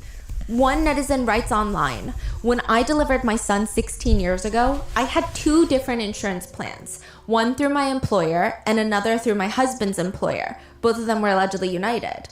2 plans, right? So better coverage, right? Wrong. United Healthcare spent months arguing with itself over which of our plans would cover what medical expenses, during which time the hospital were still billing me, sending me to collections, etc. My son then got sick at 7 weeks, another hospitalization, another round of arguing which plan was going to pay what. Long story short, $15,000 in medical bills within 7 weeks, 2 insurance plans, bankruptcy due to medical bills that United Healthcare wouldn't cover because they couldn't figure out which of their 2 policies was going to pay for it. Bankruptcy, 2 insurance plans, Ridiculous. gotta love United Healthcare. Delay, deny, defend. Another writes, my mom is currently dealing with United Healthcare, saying she has almost reached her lifetime max and they will not cover anything after she reaches it. She has maybe a month or 2 left. She has stage 4 cancer and there was no evidence of disease, but she gets treatment every 3 weeks to keep the cancer away. My parents have tried everything. Marketplace insurance does not cover her drugs. She tried to get a job just for insurance, but hasn't found anything. Now we just found out that her cancer is back and she is starting new chemo. Her doctor's advice was for my mom to divorce my dad so she could qualify for Medicaid. Wow. What kind of country do we live in? What kind of company would just allow someone to die for profit? Her chemo is $30,000 a month. No one has that kind of money. She cannot get a job now because she's sick from chemo. We're hoping to figure out what to do with her. It's the last thing someone who is fighting for her life should be dealing with. Delay, deny, defend. Medical divorce is actually quite common. There was a heartbreaking story a few years ago, and this is just one story that gains a lot of traction, but this happens on a daily basis where a woman was engaged to marry the love of her life. She has brain cancer. They had this beautiful wedding ceremony, but they could not get married legally because she doesn't want to pass on medical debt to her husband. Another netizen writes, my 52-year-old mom felt like her cancer was returning and was growing. United Healthcare denied a scan my mom needed. They were delaying it, saying she needed to wait 8 more weeks because it hadn't been long enough since her last scan. At any rate, without a scan, chemotherapy cannot be restarted or any sort of radiation treatment. We could not afford to pay thousands out of pocket. My mom was barely working. Her coworkers donated their own sick hours at work so that she could keep her insurance. Wow. Because if you get fired from your job, you lose your insurance. Jeez. We were barely scraping by. Things were stressful and money was already so tight. And after some ER visits and multiple medical issues, the time finally came. The time United said we could get a scan. The scans. The cancer had already spread to my mom's brain. But now it was too late for anything to be done. We were told that they would have needed to start treatment weeks ago to prevent it from getting to that point, and there was pretty much nothing that could be done now. Wow. She was the kindest and most caring person. She cared about everyone she met. One day, after we bought groceries with most of the funds we currently had left, I was driving home and she rolled down her window and handed a man without a home $20 and gave him a big smile. $20 was a lot for us at that time. She looked at me and said he needed it more than us and that we would be okay. I smiled and I nodded back. United robbed us of more time with my mom.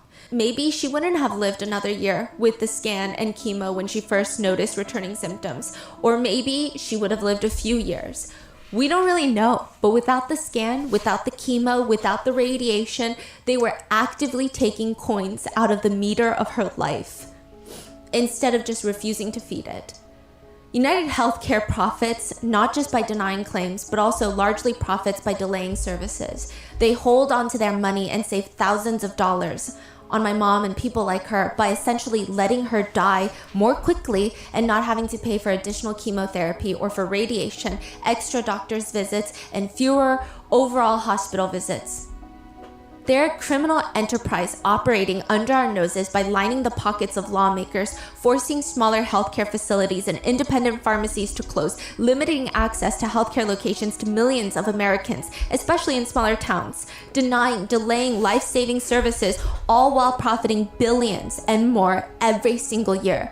That CEO died a far too quick and comfortable death in comparison to my mother and people like her who are suffering every day and barely get by financially, physically, and mentally, while modern-day mobsters toy with their lives for profit. When that shooter's story finally comes out, it's going to resonate with many of us.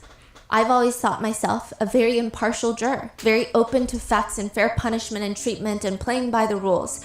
but I don't think I could, in good conscience, find this person guilty in a court of law. You may say, who are you to say he should pay with his life? I would respond with, who are you to say that my mom and innumerable other Americans should have paid with her life and by suffering just to simply line his pockets with a few extra bucks? I'm an atheist. However, it's days like this that I wish there was a hell, because it's people like the United Healthcare CEO who deserve to spend an eternity suffering for what they've done to others for their own gain. He and United Healthcare are not out here starving on the streets, stealing a loaf of bread to eat. They are dragons amassing wealth while raising our cities. Delay, deny, defend. And sure, if someone is heartless, they could blame the customers somehow by stating, well, it can't be everyone. But how is it that pretty much every division that United Healthcare touches, other than the shareholders and people making millions off the company, there's at least some people with horrendous life-altering experiences, even their own employees? One alleged United Healthcare employee states that once she got a call from a customer, a client, technically, who's in tears. They were telling her that they were going to die because the medication that they need to live is $1,500 a month. They don't have that. And United, the people that they pay to be insured, won't cover it. She says her superiors told her the only appropriate answer for someone like that is to tell them, contact the drug manufacturer and see if they'll give you a manufacturer's coupon. The same alleged former United employee states that a man had called in once crying, stating that his doctor told him that he needs to get this very specific medication, but it's not covered. She Googles it, sees that there's a brand name version and a generic version. United will cover the generic version, not the brand name. And instead of thousands of dollars a month that he cannot pay, it's going to be $20, $30 a month, and United has to cover the rest. She helps him out, gets it covered through United. He's so moved, so touched by her generosity of doing the human thing, that as a way to show his gratitude, he starts sending flowers to their office to show her managers that she's stellar at her job, she should get rewarded for it, she should be promoted, and it's supposed to be this beautiful story with a beautiful end, right?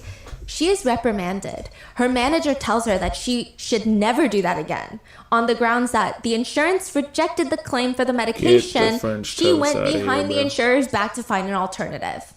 We said no, basically. Don't go behind our backs and make us pay. She says, can you imagine paying into insurance and paying into a company that literally is designed to make sure you don't get the care you need, and then watching your kids, your parents, your grandparents, your spouse be unalived because you cannot afford these astronomical amounts that are not regulated at all? That's enough to make a person snap. I hate to say this, but this is what the employee says. Former, if you play devilish games, you're going to get devilish prizes. Another alleged former employee of United says, the call that broke me was a woman calling in about a bill she received. Her 6-year-old just died from a brain tumor, and they were planning the funeral when they got notice that they were being sued by a doctor because United Healthcare hadn't paid a nearly $1.4 million claim. I couldn't really help her. Our call center was just for checking if something was in-network or covered, but I could see her claim. One person remarks that the bullet casings having words engraved on them is, quote, that's what we call poetic justice. For a while, there were speculations that Luigi Mangione had United Healthcare and had encountered some of these insurance nightmare stories like everybody else. But it's been stated that he was never a customer of United. However, netizens are still putting the dots together. According to his Goodreads, in 2022, Luigi starts reading books about chronic back pain. The first is Cricket, Outwitting the Back Pain Industry and Getting on the Road to Recovery, and Back Mechanic by Dr. Stuart McGill. Also, Why We Get Sick, the hidden epidemic at the root of most chronic diseases and how to fight it. His X account header is an x-ray photo of someone's back that shows 4 giant screws in the lower spine, which appears to be from a back surgery that he might have had to treat a condition called spondylolisthesis, which is when one of the vertebrae in your spine slips out of position. It starts putting pressure on the vertebra below it. So your spine is made up of 33 stacked bones called the vertebrae. Your vertebrae are linked together, but they can move depending on how you move, change your posture. But if you have spondy, is what they call it, one of your vertebrae moves more than it should and slides out of its usual spot. It's now, the real pain happens when that puts pressure or even pinches a nerve in your back. Can it be like repositioned? Through surgery, which is rough. Oh, that's why there's the screws to position it. And once you screw it in place, I mean, you lose a good part of normal mobility. I mean, I guess it depends per person, but it's pretty rough. A lot of doctors don't recommend surgery because it's not going to be fun afterwards either. One doctor states the condition can be very painful if the nerves are pinched. Putting weight on your spine can hurt a lot. It's an excruciating type of pain, and it doesn't go away with conservative management. Medications aren't going to help. Injections aren't going to help. It can lead to high impact chronic pain. This is chronic pain that will impact daily acts, schoolwork, daily self-care, work. These people are more likely to struggle with mood, with one's ability to get restorative sleep, to manage the distress and anxiety that can naturally occur with pain. That's going to be disrupted. You can't even sleep. Another doctor states, for someone with spondy, physical therapy can be excruciating and won't necessarily help. It's sort of like a torture. Luigi had briefly done a remote stay in Hawaii as he was remote working. He was staying in this dorm-like structure with a bunch of people that were working remote. And the landlord of that structure says, when I first interviewed him, because they all have to be interviewed, they want everyone to get along. It's like a co-living situation. When he moved in, I remember he said he had a back issue and he was hoping to get stronger in Hawaii. Luigi allegedly told the landlord that he had chronic pain from a pinched nerve from a misaligned spine. Spondy. The landlord states, he said his lower vertebrae were almost like a half-inch off, and I think it pinched a nerve. Sometimes he would be doing well, and other times not. I mean, it was pretty traumatic and difficult that he just took one basic surfing lesson that beginners take. He was completely bedridden for a week. Oh, this is just from a little lesson that he took? No, so he had it already, and the doctors told him that he could be mobile. Oh, okay. And he should be mobile. So he takes one basic surfing lesson and he becomes bedridden for a week. So it seems that it exacerbated it. He went on to say that Luigi, quote, he knew that dating and being physically intimate with his back condition was not possible. I remember him telling me that and my heart just breaks. He said he felt sad for Luigi because Luigi is this young, smart, accomplished, upbeat engineer. He seems very much into being active, fitness. He loved hiking, surfing, all of these things, and he can't even do that anymore. But he does remember that Luigi told him he was going to get spinal surgery in 2023, so he texted Luigi. This is after he moves out of Hawaii. Luigi just responds, long story, when asked about how the surgery went. No more text messages after that. No matter how often he tried to contact Luigi, he would text him, yo, you awake? Where in the world are you? Nothing. Radio silence. Netizens were quick to find a Reddit account called Mr_Cactus that seems to belong to Luigi. He apparently liked to post about travel gear, Pokemon Go, spinal pain. Everything adds up. Age, college, what he was interested in. In one forum about spondy, Luigi allegedly writes, I first aggravated my spondy 1.5 years ago after a surfing incident. My back and hips locked up after that accident. And my whole lumbar and hips have been out of whack since then. Something is probably putting pressure on the sacral nerves that innervate the groin and butt area. He responds, yeah, it was when I was surfing about 1.5 years ago. Basically, the extension movement destabilized my spondy. A few weeks later, I slipped on a piece of paper and my right glute locked and right leg shut down for a week. I couldn't support any weight on it. Eventually calmed down, but the stability was compromised and the glute keeps thighs in place, I guess. He warns other Redditors, if there is anything tight in your hips, maybe check it out with a PT. Not to scare you, but, you know, my numbness has become constant. Numbness in his body.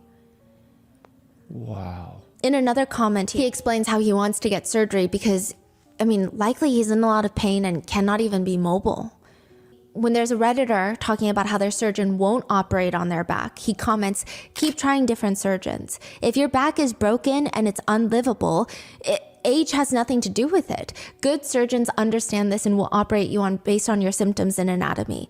Tell them that you're unable to work. Do your job. We live in a capitalist society. I found that the medical industry responds to these key words, I can't work. It's impacting my ability to work and make a living far more urgently than you describing unbearable pain and how it's impacting your quality of life. Or plan Z, fake a foot drop or piss yourself. This is the absolute nuclear option, but there comes a point where it's just ridiculous that people won't operate on your broken spine. If this account is really Luigi, he's pretty consistent and positive with uplifting people that are suffering similar symptoms as him while acknowledging how debilitating they are. Because again, keep in mind, this is technically an anonymous account. He never releases his name, if this is him. He never says, "Hi, these are my friends. Please look at my friends." Nobody knows it's him writing these comments. And when you see anonymous accounts on the internet, more likely than not, they are some of the most malicious people alive. Mm-hmm. But he writes to others, "Stuck being sedentary when you're an energetic person and used to being so active is one of the worst aspects of this. But there are still ways to keep your mind and body active while you heal. I spent a lot of time doing yoga, being mindful to avoid certain positions, which was very different for me than my typical routine of weightlifting and martial arts. But I actually have learned a lot and didn't mind the transition at all. Basically, there are still options. Using your body however it is currently capable will not only be critical for your mental health, but also helpful in your speedy recovery. There are always some activities that fall between your normal routine and nothing, even if it initially feels like it's the only option is being sedentary. Hope that helps. Sorry you have to go through this." In another forum about sleep and discipline, it reads, "Why do I feel like vomiting sensations throughout the day if my sleep the previous night is not good?"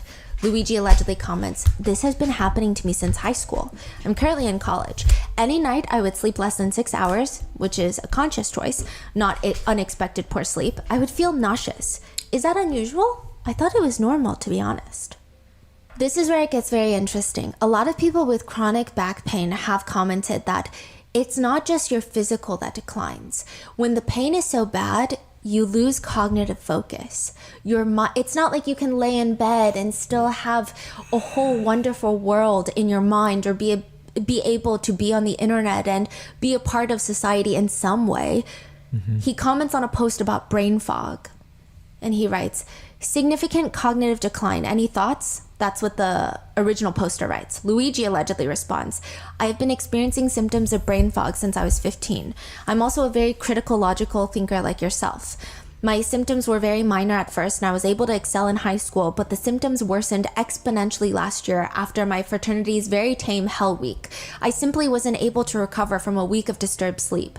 It's absolutely brutal to have such a life-halting issue, especially since the issue itself wears down the critical and logical thinking mind you'd usually use to tackle the problem. The people around you probably won't understand your symptoms. They certainly didn't for me. As each test came back negative, the doctors won't have a clue what's going on. I'm sure you already know most of this, but basically, I just want to say that you're not alone. Stay strong. If you ever want to talk, I'm sure there's a lot we can learn from each other's stories." He further comments that it could have been when he contracted Lyme disease when he was 13 years old. That's when he started noticing the cognitive decline. He says, "After my symptoms severely worsened last year, I underwent several rounds of blood tests. 2 of them included Lyme. I'm not sure the specific test, but the results were negative. Do you think this definitely rules out Lyme, or is it possible to still have Lyme given negative results?" Okay, the brain fog thing, I see a lot of people making fun of it on the internet, which I think is crazy. I know brain fog sounds like a silly little issue. I've personally dealt with long bouts of brain fog.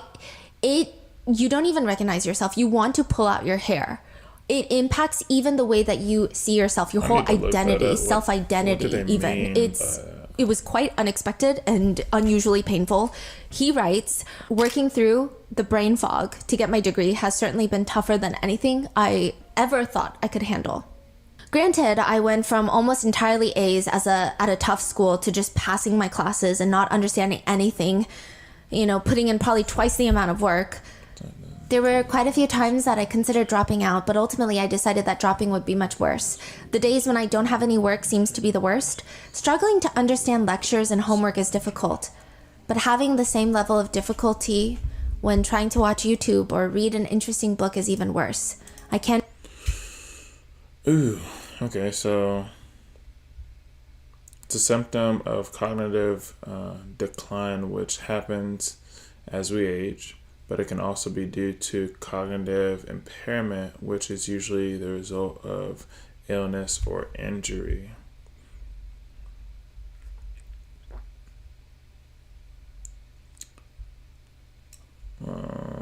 What mental illness causes brain fog? Possible causes autoimmune condition like lupus, multiple sclerosis, and I don't know how to say that. Fibromyalgia, I don't know. Diabetes and low blood sugar levels. Mental health conditions like anxiety or depression. Neurodivergent conditions like ADHD and autism spectrum disorder.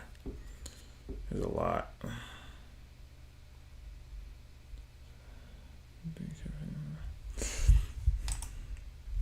I don't even enjoy my free time.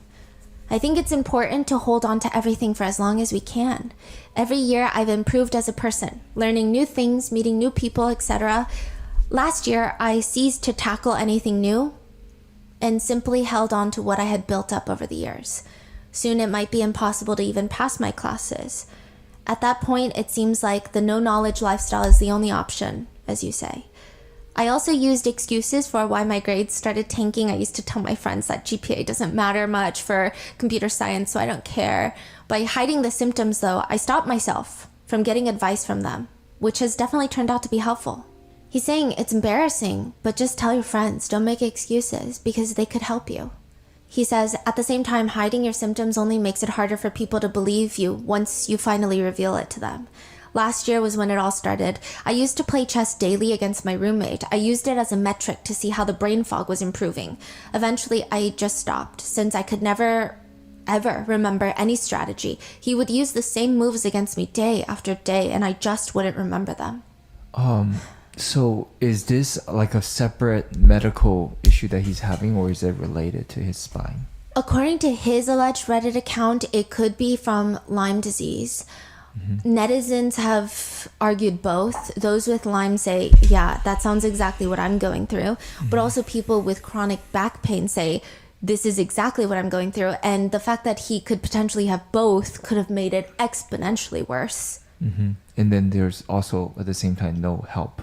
Or at least it seems like he wasn't even satisfied, or something probably went wrong with the surgery, right? Yeah. When he say long story, it's not a good story. No. In another Reddit thread, he admits to having visual snow, which is a neurological condition that a person experiences persistent visual disturbances. It's like seeing static over everything, just That's tiny flickering crazy. dots everywhere. It feels like you're stuck in a snow globe, visual snow. It's considered a pretty rare condition, but one netizen says, the brain fog and visual snow can be symptoms of the back condition he has. The pain can be so unimaginable that it leads to that. This boy going through it. I talked about this in the past. Fact that you can use at your trivia night next time. Did you know that small businesses employ half of the nation's workforce? I didn't know that. They're really the foundation and backbone of, I guess, like the whole economy.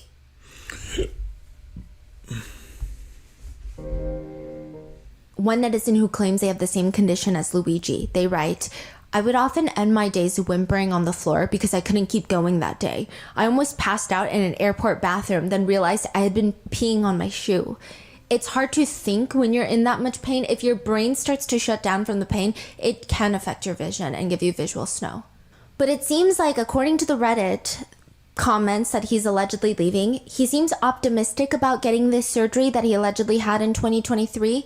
Prior to the surgery, he comments, the doctors, a bunch of them decided no operation is required for me anytime soon, but basically recommended I avoid any and all physical activities outside swimming and physiotherapy.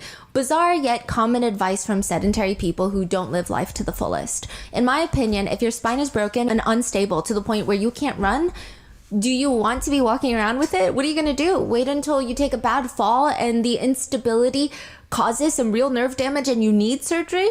The same account posts after getting the alleged spinal fusion surgery in July 2023. He writes that within days he was able to sit up on his own, stand, and even walk just fine. He says, quote, the surgery was not nearly as scary as I made it out to be in my head, and I knew it was the right decision within a week. So it sounds good in that moment? Initially, but perhaps the surgery did not go as planned, because one of his close friends allegedly states the back surgery is what changed everything for him. He went absolutely crazy. They said he went off the grid. He did not talk to his family. He did not talk to his friends. Nothing. He was solo traveling. Some state that he was probably in Japan for a brief moment in time. His friends were trying to tweet at Luigi saying, "Are you okay? What's going on with you?" They say, "Hey man, I need you to call me. I don't know if you're okay or just in a super isolated place and have no service. But I haven't heard from you in months. You made commitments to me for my wedding, and if you can't honor them, I need to know so I can plan accordingly." October 2024, another tweet. "Hey, are you okay? Nobody has heard from you in months, and apparently your family is looking for you." November 26, 2024. "Thinking of you and prayers every day in your name. Know that you are missed and loved." November 27th, 2024. They just keep at Luigi, his handle. One of Luigi's friends said that he sent him an x-ray of his back after surgery, and they said it looked heinous. It just giant screws going down his spine. And this new information has caused a lot of netizens to relate to Luigi's story. I feel like everybody knows someone or they themselves have been directly impacted with the torture system that is the healthcare system in the United States these days. But some netizens don't care. They say, "This is not an excuse. I had the exact same surgery at 21. I am now 46 years old. I live my life in pain and I've had multiple surgeries since. And you know what I didn't do? Murder someone." To which one netizen responds, "Do you want a high five for that?" Right.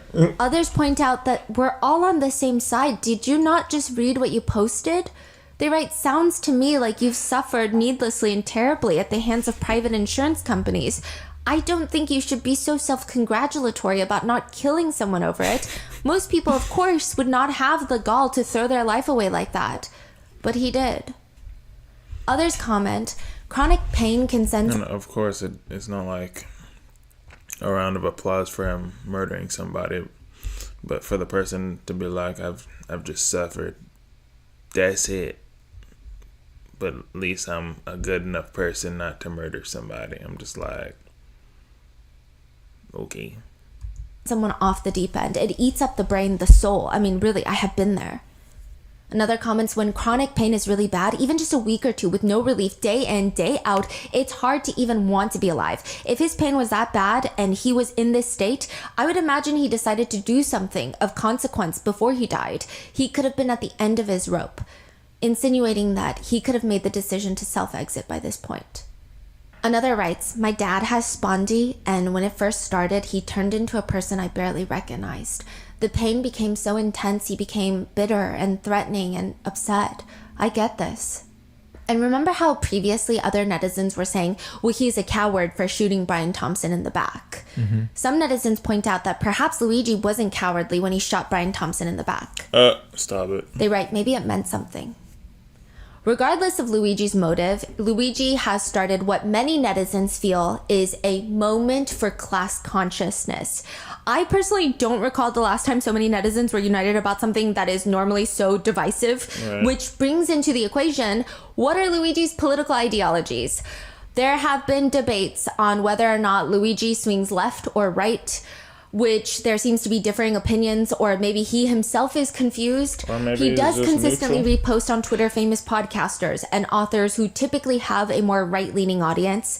He also rated J.D. Vance's Hillbilly Elegy 3 stars, his book, which is not the worst rating, but considering he gave the Unabomber 4 stars, I'd say it's not a great thing. But he could be conservative and not a fan of the incoming administration. I don't really know. It's interesting that some netizens are trying so hard to figure out his political ideologies, right, and see if he is in alignment with their own before deciding how to feel. I did see some point out, just for, I guess, being in depth, pointing out that there are red flags that he's read and rated biographies on Elon Musk, but he's also read the Hunger Games trilogy. So people are really confused because these two don't align. You know, Elon Musk, Hunger Games, they're not on the same page. He's also read The Little Prince. Some netizens cannot understand his political ideology based off his Goodreads account, believing there to be some... Why can't he just be a free-thinking mind, a person of his own, and people not care about his political view? Like, it's not gonna make or break your own life. Green flags, some red flags. But one netizen comments, as an avid reader and librarian, I don't find his reading and ratings of some of these books as a red flag. I actually think it's really important to read things that are arguing oppositional views to your own. And some people are kind of losing the plot on this. One netizen comments that he rated Elon Musk's biography highly, so he is a red flag. Luigi is a red flag. To which someone responds, you can still appreciate something without agreeing with it. You can even give a book you disagree with high ratings if it gave you good insight into a new point of view or understanding that you, again, don't agree with. Right. Others continue to argue, agree, but rating Elon Musk... I think people that have friends that all agree on the same thing is a red flag. I feel like you have to have a diversity of friends, just a way of diversity of thinking, not having to agree with everything, but having an open mind to free thinking, but having, like, you know, your own morals or standards as far as what you stand on, but allowing other ideas to build more conversation and creativity. I feel like people that are just too rigid in just one way of doing something is like tumultuous.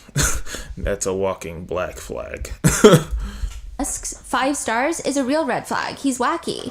To which someone responds, it was a biography of Musk, not a book written by him. You can dislike a person and still appreciate an author for a good biography.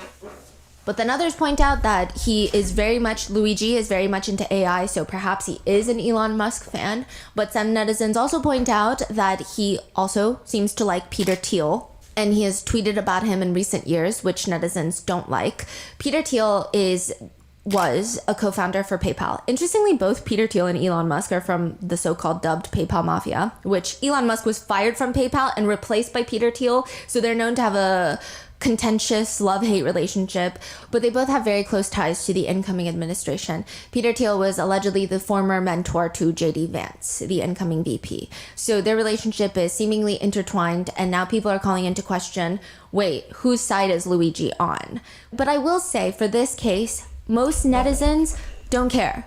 They don't care where he lies politically, at least not in relation to Luigi. They think regardless, this is a moment that we finally have to talk about healthcare, to open this meaningful dialogue. Do we really need it to be left versus right, when really what it is up versus down?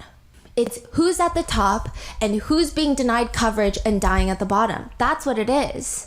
They're saying it doesn't matter your political affiliations when there are massive healthcare insurance companies denying your claims. They don't ask you, hey, do you like this person or this party or this politicians or this tech founder who's doing some crazy things? Like, do you like this person or that person? They don't care. And they're saying that anyone that's trying to have that conversation is doing a disservice to all those Americans that are getting denied coverage. Other netizens have taken to just joking about it. They think the fact that he favorited the bullet journal is kind of funny. They comment he may have misunderstood what bullet journal means. Additionally, many netizens really like Luigi based off of his Reddit account.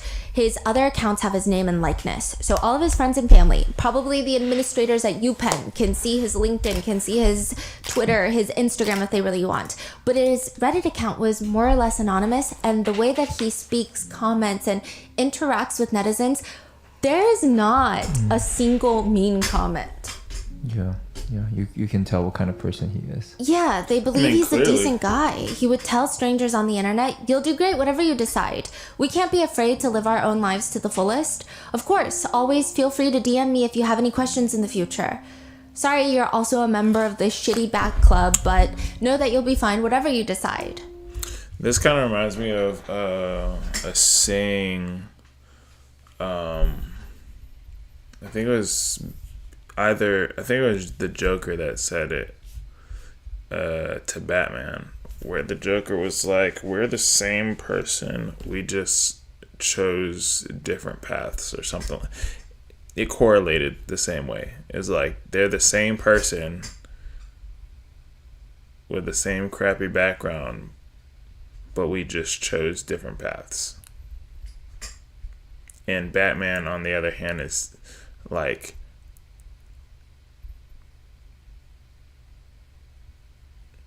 could technically have the same motives, but he just decides to be the good guy and fight for justice, while the Joker is technically the same person but revolts. And this is almost really like that. It's like, but like almost as if Batman turned into the Joker. Or surgery is scary, but the sooner you get past this, the better. Good luck with the neurosurgeon consult. Did you see the Chinese girl? Yes. Okay, so there was this Chinese post that went viral on Red, which is a Chinese social media app, and she was talking about how her friend was at the same Hawaii dorms that Luigi was in, and the post has been slightly mistranslated. It's come onto American social media stating that the girl was talking about how Luigi was so sweet. Everybody called him sweet. He was down to earth, very smart, very brilliant. And anytime he would eat ice cream from the communal freezer, he would replace it. So that was how it was translated, and it went viral in America. And people are saying that is so sweet because most people won't replace ice cream that they ever ate. But the truth of the Chinese post is actually much sweeter, because the post is her friend had just mentioned in passing, like, oh, I ran out of ice cream. And Luigi came with ice cream, and it was really well decorated. He took painter's tape, because I guess he didn't have ribbon lying around, because who has ribbon lying around? And he used the painter's tape to wrap it and do a little painter's tape bow at the top. But some netizens don't agree, writing, the guy pops out from behind a car and shoots someone who is defenseless in the back, killing him, and Reddit is over here saying, what a kind guy. I'm not sure kind is the right word to describe a killer who made generic supportive comments on Reddit. Another comment reads, yeah, he committed cold-blooded murder because of his overwhelming kindness.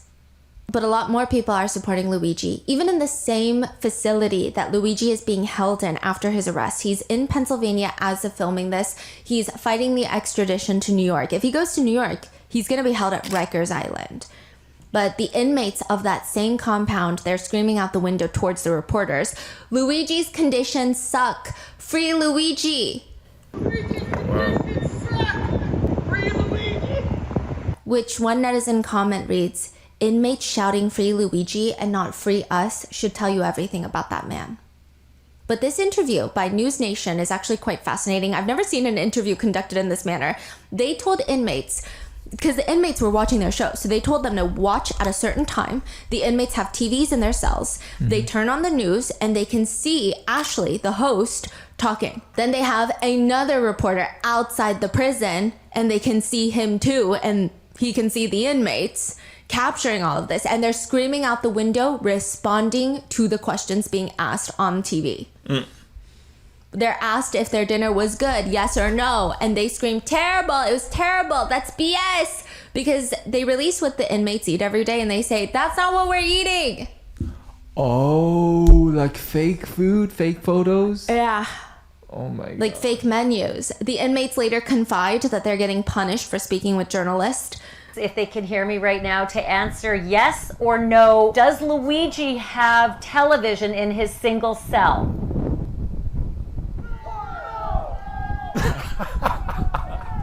Yeah, this whole case is becoming more and more thick and crazy. So while inmates are allegedly getting punished for telling reporters to free Luigi, many security firms have stated that there's a lot of fear. Corporate leaders are now grappling with one critical question. How vulnerable are we? One security firm states companies that adapt quickly and take proactive steps to mitigate risks are not just protecting their executives, they're safeguarding their futures, such as Meta, that spends more than $24 million a year on security for its top executives. But for the major corporations that don't, they seem very nervous. Some top corporate security providers have reported a massive influx of calls from potential new clients. To put it simply, every C-suite executive at any major corporation now wants a bodyguard. Which, of course, netizens think is just dripping in bloody irony. Other netizens think it's slightly reasonable, considering new wanted posters have popped up here and there in New York City. Wanted posters for top healthcare CEOs. It shows Optum Health CEO the CEO of United Health Group, Andrew Whitty, so Brian's bosses, and wanted posters with the now late Brian Thompson with a big red X over his face. The wanted posters read, "Wanted, denying medical care for corporate profit. Healthcare CEOs should not feel safe. United killed everyday people for the sake of profit. As a result, Brian Thompson was denied his claim to life. Who will be denied next? Deny, defend, depose." I will say, I guess subjectively this could be argued as being threatening, but I've never seen the NYPD so up in arms about something. The way they talk about these wanted posters is so bizarre. So outraged by these wanted posters, which again, I guess you could say they're not in good taste, but to be that enraged? Just so ironic.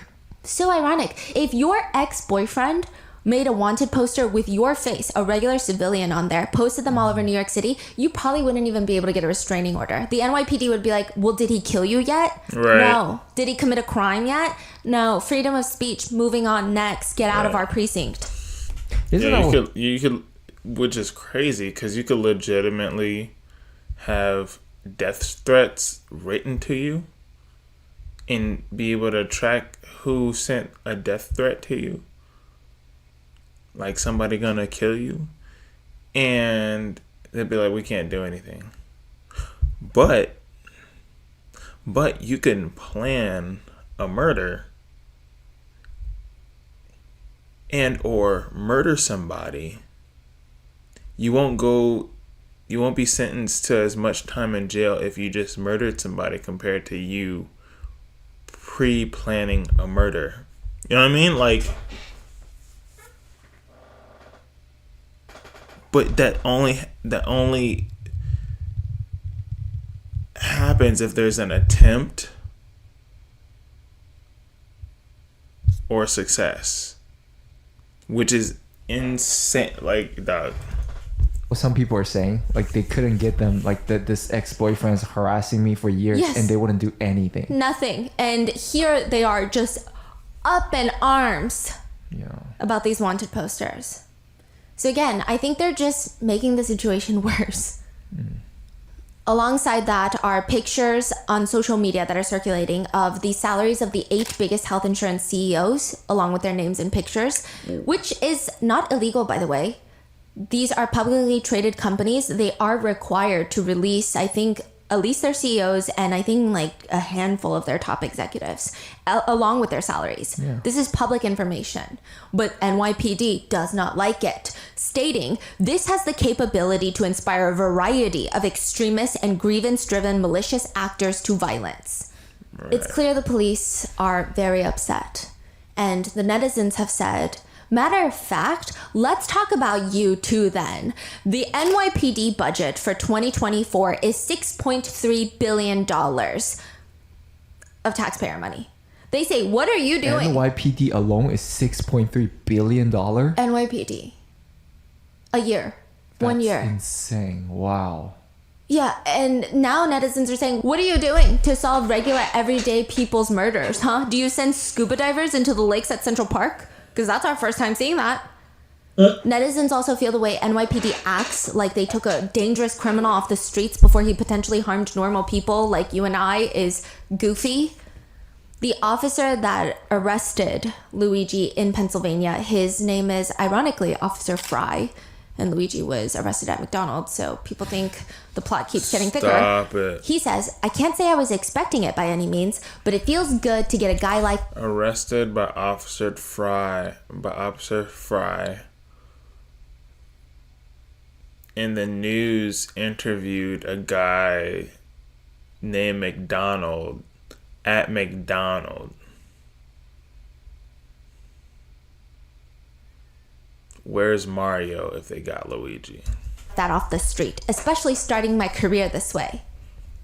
Officer Fry just started his career? That's crazy. Which a lot of people believe highlights again how not in sync, out of touch, frankly. They're not saying risk your life and don't arrest people that need to be arrested, I guess, right? But they're saying, why make this statement? Say nothing. If you have, say nothing. They're saying the police, big corporations, mainstream media, are so out of touch with public sentiment. Again, not saying that if someone is committing a crime, the police should do nothing about it. Just, I mean, there's got to be a better way for him to have said something about it without saying, yay, I might get a promotion so early on in my career. So, great. One netizen comment reads, the NYPD just proved they have the resources to solve any murder by catching Luigi Mangione. Interestingly enough, they only seem to care to deploy them when the victim is worth $50 million. But another comments, this has so much more to do with the embarrassment and scrutiny this brought onto the NYPD than his net worth. This happened in the open brazenly in Midtown Manhattan. If NYPD did not catch this guy, they would look really, really stupid. As for how they caught Luigi, it seems to be just a phone call from a McDonald's employee that some people call a rat. But the NYPD... I heard that there's supposed to be a reward, and the person that called didn't even get a reward for finding the person or noticing the person and calling it in. I think they got like $50, and I think they also got fired from the McDonald's, which is crazy. So technically, they didn't find them. A civilian reported him. So says a combination of old school detective work and new age technology is how we caught Luigi. The police commissioner continues, we should never underestimate the power of the public to be our eyes and ears. Now the case will continue through the criminal justice process, and while we are proud of today's accomplishment, we must of course remember that there is a family in mourning. People say it's just another reminder of class consciousness. One netizen comments, all the effort and resources to apprehend him. If any of us were murdered, they would have no leads. There's a video of Eric Adams, the mayor of New York City, who is, I believe, still under investigation for his own corruption. Oh, yeah. He's calling Officer Fry from Pennsylvania, the one that arrested Luigi in McDonald's. Yes, and the mayor tells him, we as New Yorkers appreciate it. You did a great job. You took a dangerous person off the streets. You're going to be the most popular police officer in your town. I guess we found our guy. Yes, we as New Yorkers, we appreciate it. You took a dangerous person off the street. We thank you so much. Well, you're gonna be the most popular police officer in your town. And netizens said, okay, bet. And the police have been receiving threats for arresting Luigi. So I guess popular is subjective, right? Another disconnect between mainstream media and most netizens as well. Some netizens think mainstream media is overdoing the theatrics. Mainstream media writes that Luigi was a video game assassin. They write he once belonged to a group of gamers who played assassins in the video game. You scroll down, what's the video game you ask? Assassin's Creed. Among Us. Oh, Among Us. Oh my gosh. So dumb.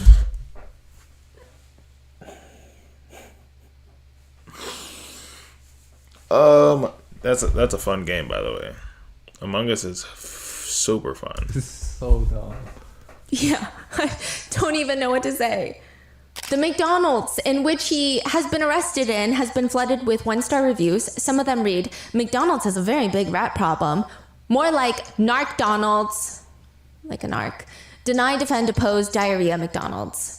Another comment reads, I should have realized something was wrong when the person who took my order at this McDonald's had weird-looking whiskers. I didn't think much of it because I was hungry, but when I asked for cheese, they got really excited and their ears perked up. They're all a bunch of rats.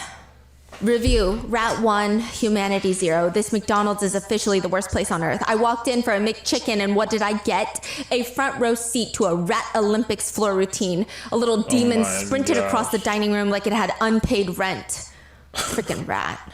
Why go here when Taco Bell is just across the way and they know how to keep their mouths shut? It's just a Ronin convention in there.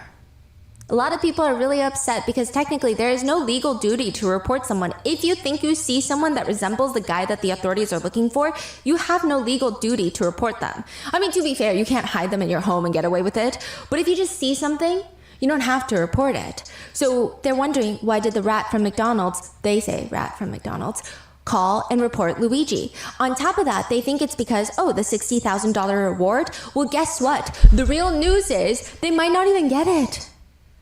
They might not even get it. Why? So they called 911 instead of the tip line. Mm-hmm. And usually the government goes through so many hula hoops to try and not give you the reward money. Mm-hmm. Oh, okay. Delay, deny, defend. Yeah, that's is exactly what the United States will do. Basically. Yeah. And it's like you have to wait until they're convicted. There's so many legal little hoops that you have to jump through. But one comment reads, if they get the money, whoever receives that money, I hope they use it for their health and still end up in debt due to denied claims. Damn. Then you have netizens posting pictures of Luigi and where he was the day of Brian Thompson's shooting. People have been photoshopping shirtless Luigi into their pictures, writing, "What a busy month it's been. Special thanks to Luigi for his help on December 4th from 6 a.m. to 6 p.m. What a long shift to never leave our site, not even once to even use the restroom. Customers really enjoyed your catchphrase, Luigi. I'll never go to New York City, and the only thing I hate more than hoods on jackets is guns." Very weird thing to say. Constantly, all day long to the customers, but also very funny. Put on a shirt, you goof. Yeah. Other netizens think this whole thing is crazy. Some netizens are still not over the fact that there was a lookalike contest in Washington Square Park for the shooter, writing, "Our generation is so unserious. But in a way, aren't we all him? Imagine he was actually there and didn't win." Others had very fascinating ideas, writing, "Oh my god, this is literally what I was LOLing about last night. What if all the New Yorkers just cosplayed him indefinitely? The CEOs would be having nervous breakdowns." Others say during his trial they will, "We listen and we don't judge." Others didn't care for his lookalikes. They just cared for Luigi's looks, which fair points are made by some netizens. Objective attractiveness is objective attractiveness, I guess, okay? They comment, "He is only guilty of being hot." Another one reads, "Your Honor, my client Luigi Mangione is innocent. He was just demonstrating the true power of having looks that could kill. The only thing criminal is his bone structure." Another comment reads, "Good luck finding 12 jurors that don't want to fuck him." Yeah. That's crazy. Others believe that Luigi could be on the stand testifying and they would just hear blah, blah, blah. "Whatever you say, handsome." Yeah. And another comment reads, "My only question is, does he have a GoFundMe?" Which there have been funds popping up here and there, but I will say I don't think Luigi will be using them. He does have 2 attorneys representing him already, and they are paid for. We don't know who's paying them, likely his family. I can't 100% verify this, but it appears he might have been streaming the song "Criminal" by Britney Spears prior to his arrest. Really? Which would be not fantastic, NYPD. Be deplorable, NYPD, if you are listening to this.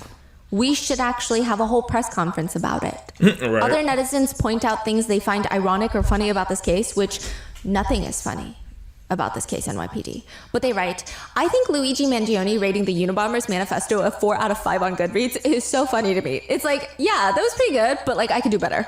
One slightly unhinged, but I guess understandable netizen writes, "Currently consulting with an Etsy witch to get you out of this. Be strong, Luigi." That's crazy. I just think it's so fascinating that, you know, this is the public reaction, right? It's so insightful. I think it says a lot. You know, it's a lot to be studied. It's crazy so much to be studied. And what is... It's crazy how this situation brings unity to the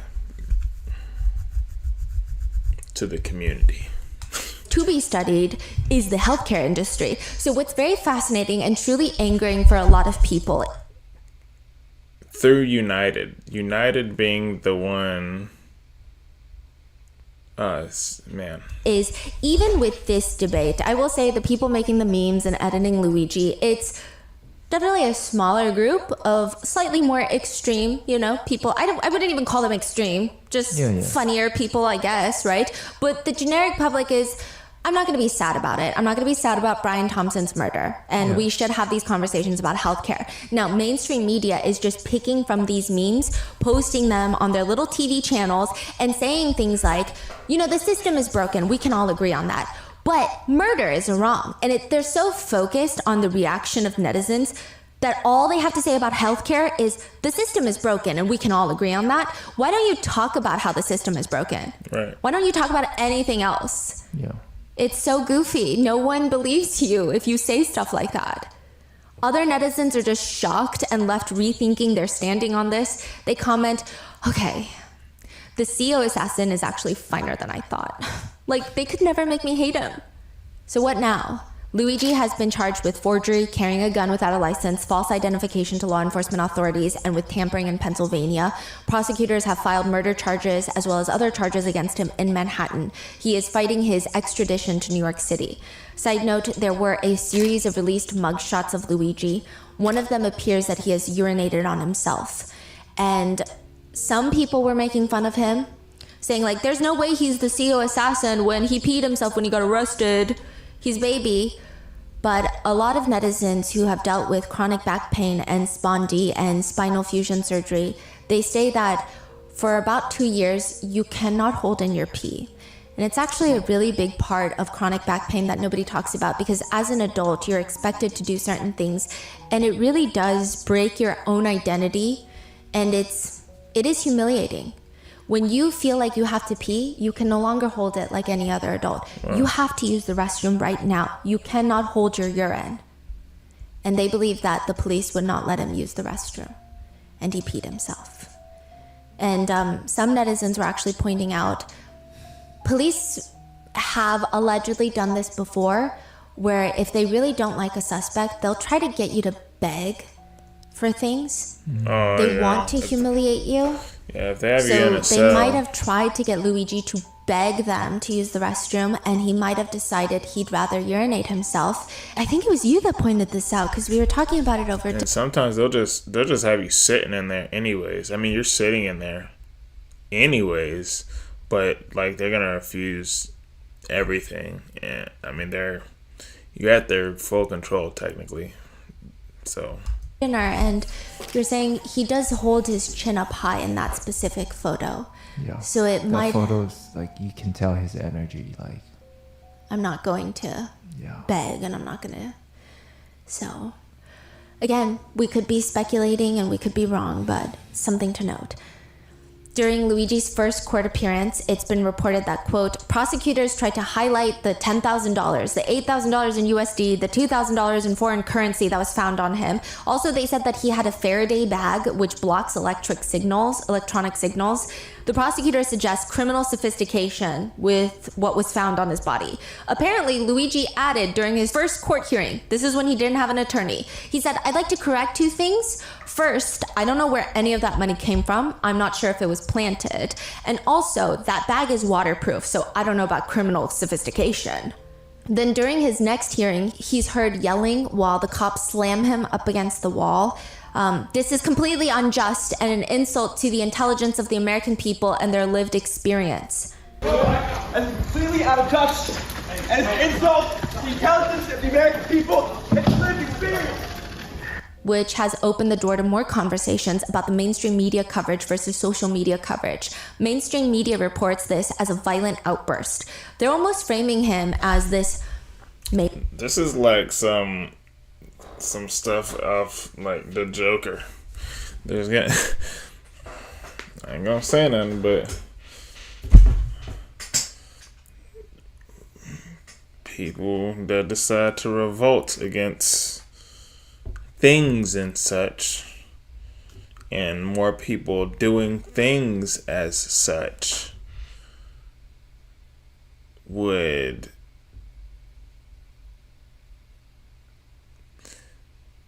cause a lot of other people to possibly put on a huge show in the middle of the street that's called a riot. Maniac. Some netizens have even stated, people are making jokes about this, but be prepared for the media to hand select photos that make him look as deranged as possible, which they've already started doing.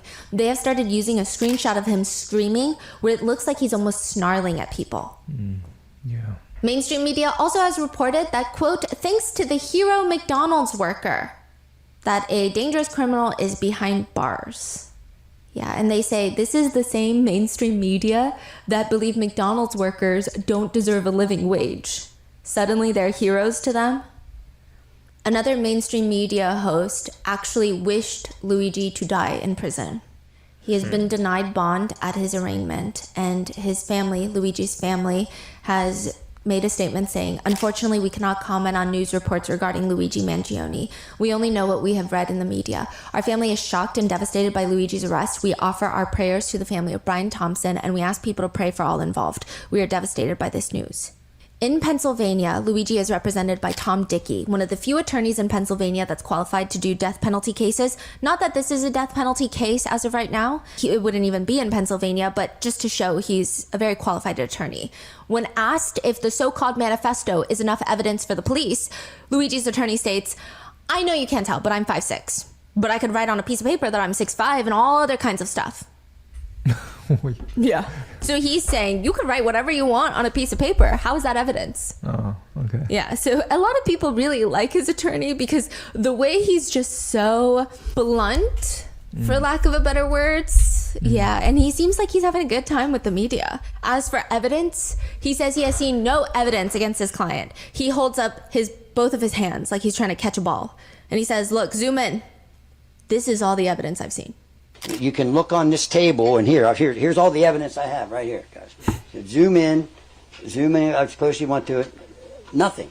He also admits when asked that yes, according to his staff, people are reaching out to him, trying to offer to help to pay Luigi's legal bills. CNN straight up asks him, "Why do you think people are offering to help pay his legal fees?" He responds, "The Supreme Court says all these rich billionaires can give all kinds of money to candidates, and that's free speech. So maybe these people are just exercising their right to free speech and saying that's the way they're supporting my client." Which kind of shuts CNN up pretty quickly. So that's his attorney in Pennsylvania. Recently, he just retained another attorney in New York who, interesting, has a connection to another case that we've been working on. She is the wife of his first name Mark, I believe, Mark Agnifilo. You guys don't have to respond, but everybody that's in the chat, what do you guys think of this whole situation? You don't have to respond. I'm just throwing out the question. Like, there's a lot, obviously, in this, but as simple, do you guys think he's innocent? I mean, clearly, well, actually, that's not true either.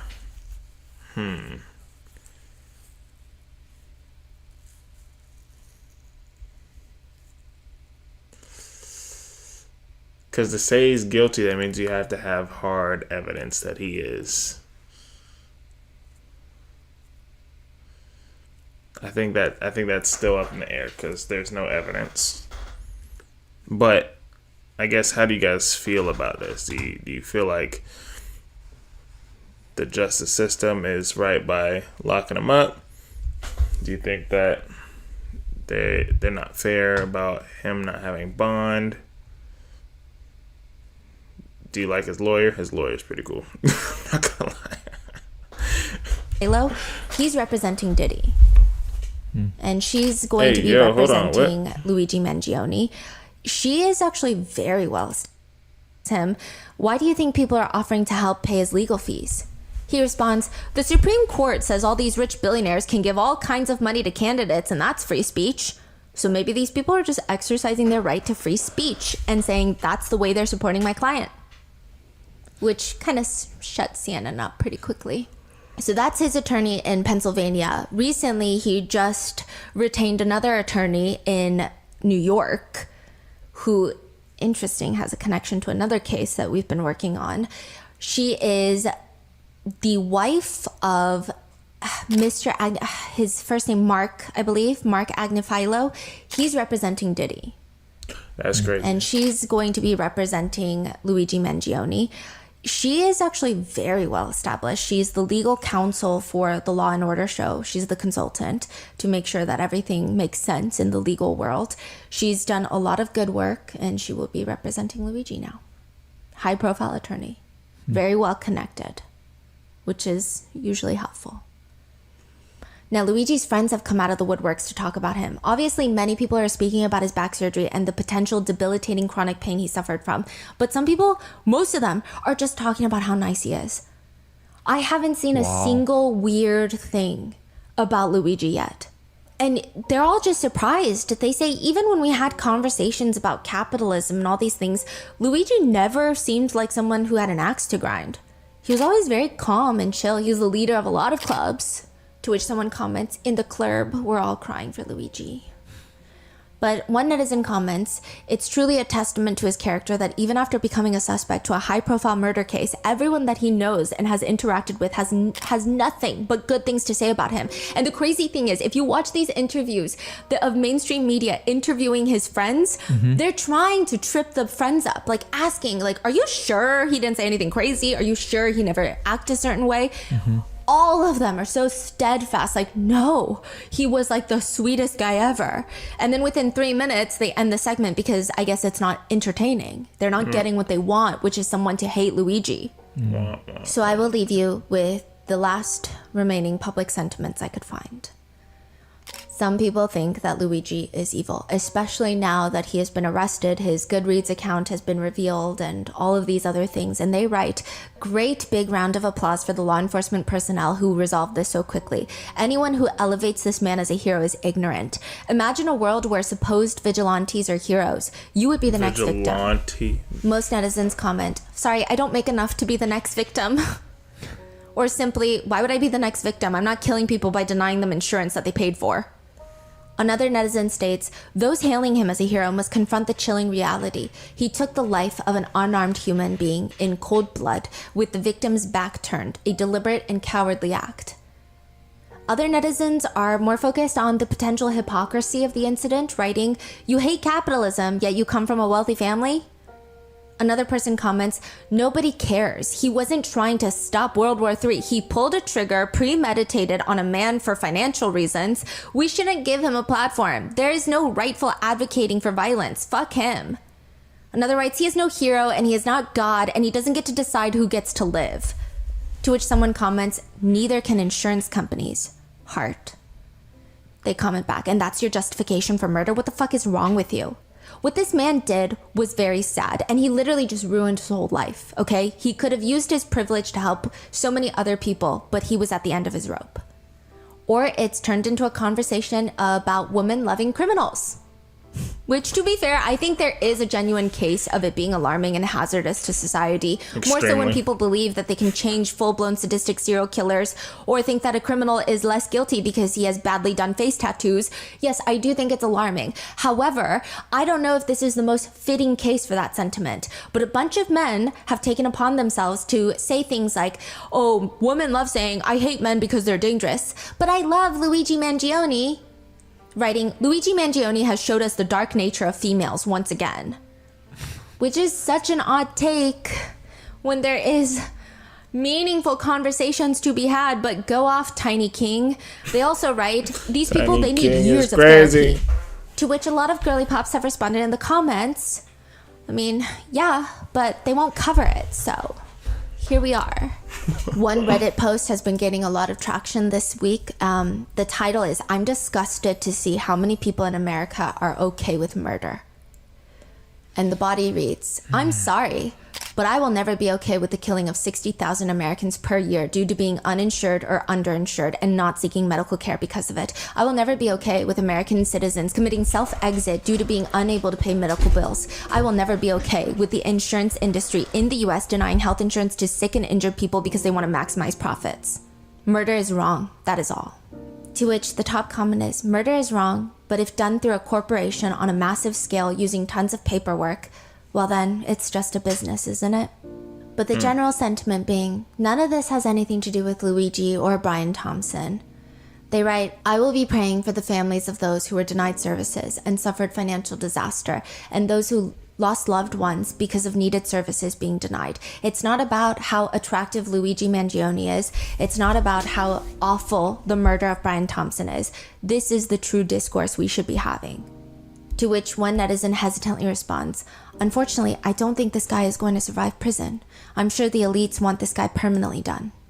Others are considering nicknames for Luigi Mangione. Robin Hood, the Riddler, the Claims Adjuster, but some argue the defendant, murderer, killer. I guess the more fitting nickname depends on who you ask. And that is the current ongoing case of Luigi Mangione and the murder of Brian Thompson, the CEO of United Healthcare, which again... I feel like we're going to hear about this like 10 years from now, and he's still going to be in there. 15 years from now, still going to be in there. Yeah, this one's just not going to be one that just kind of gets swept under the rug. And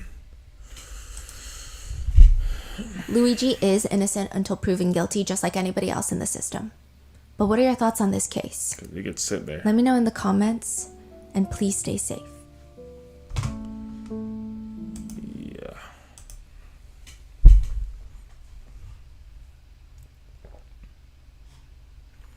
That was pretty cray-cray.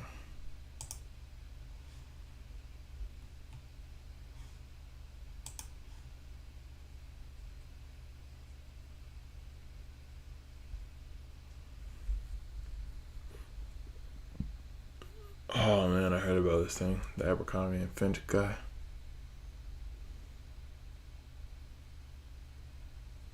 Ew, there's 3 hours. That would have to be like another day for me to do the Diddy one. This one here. I did the other two.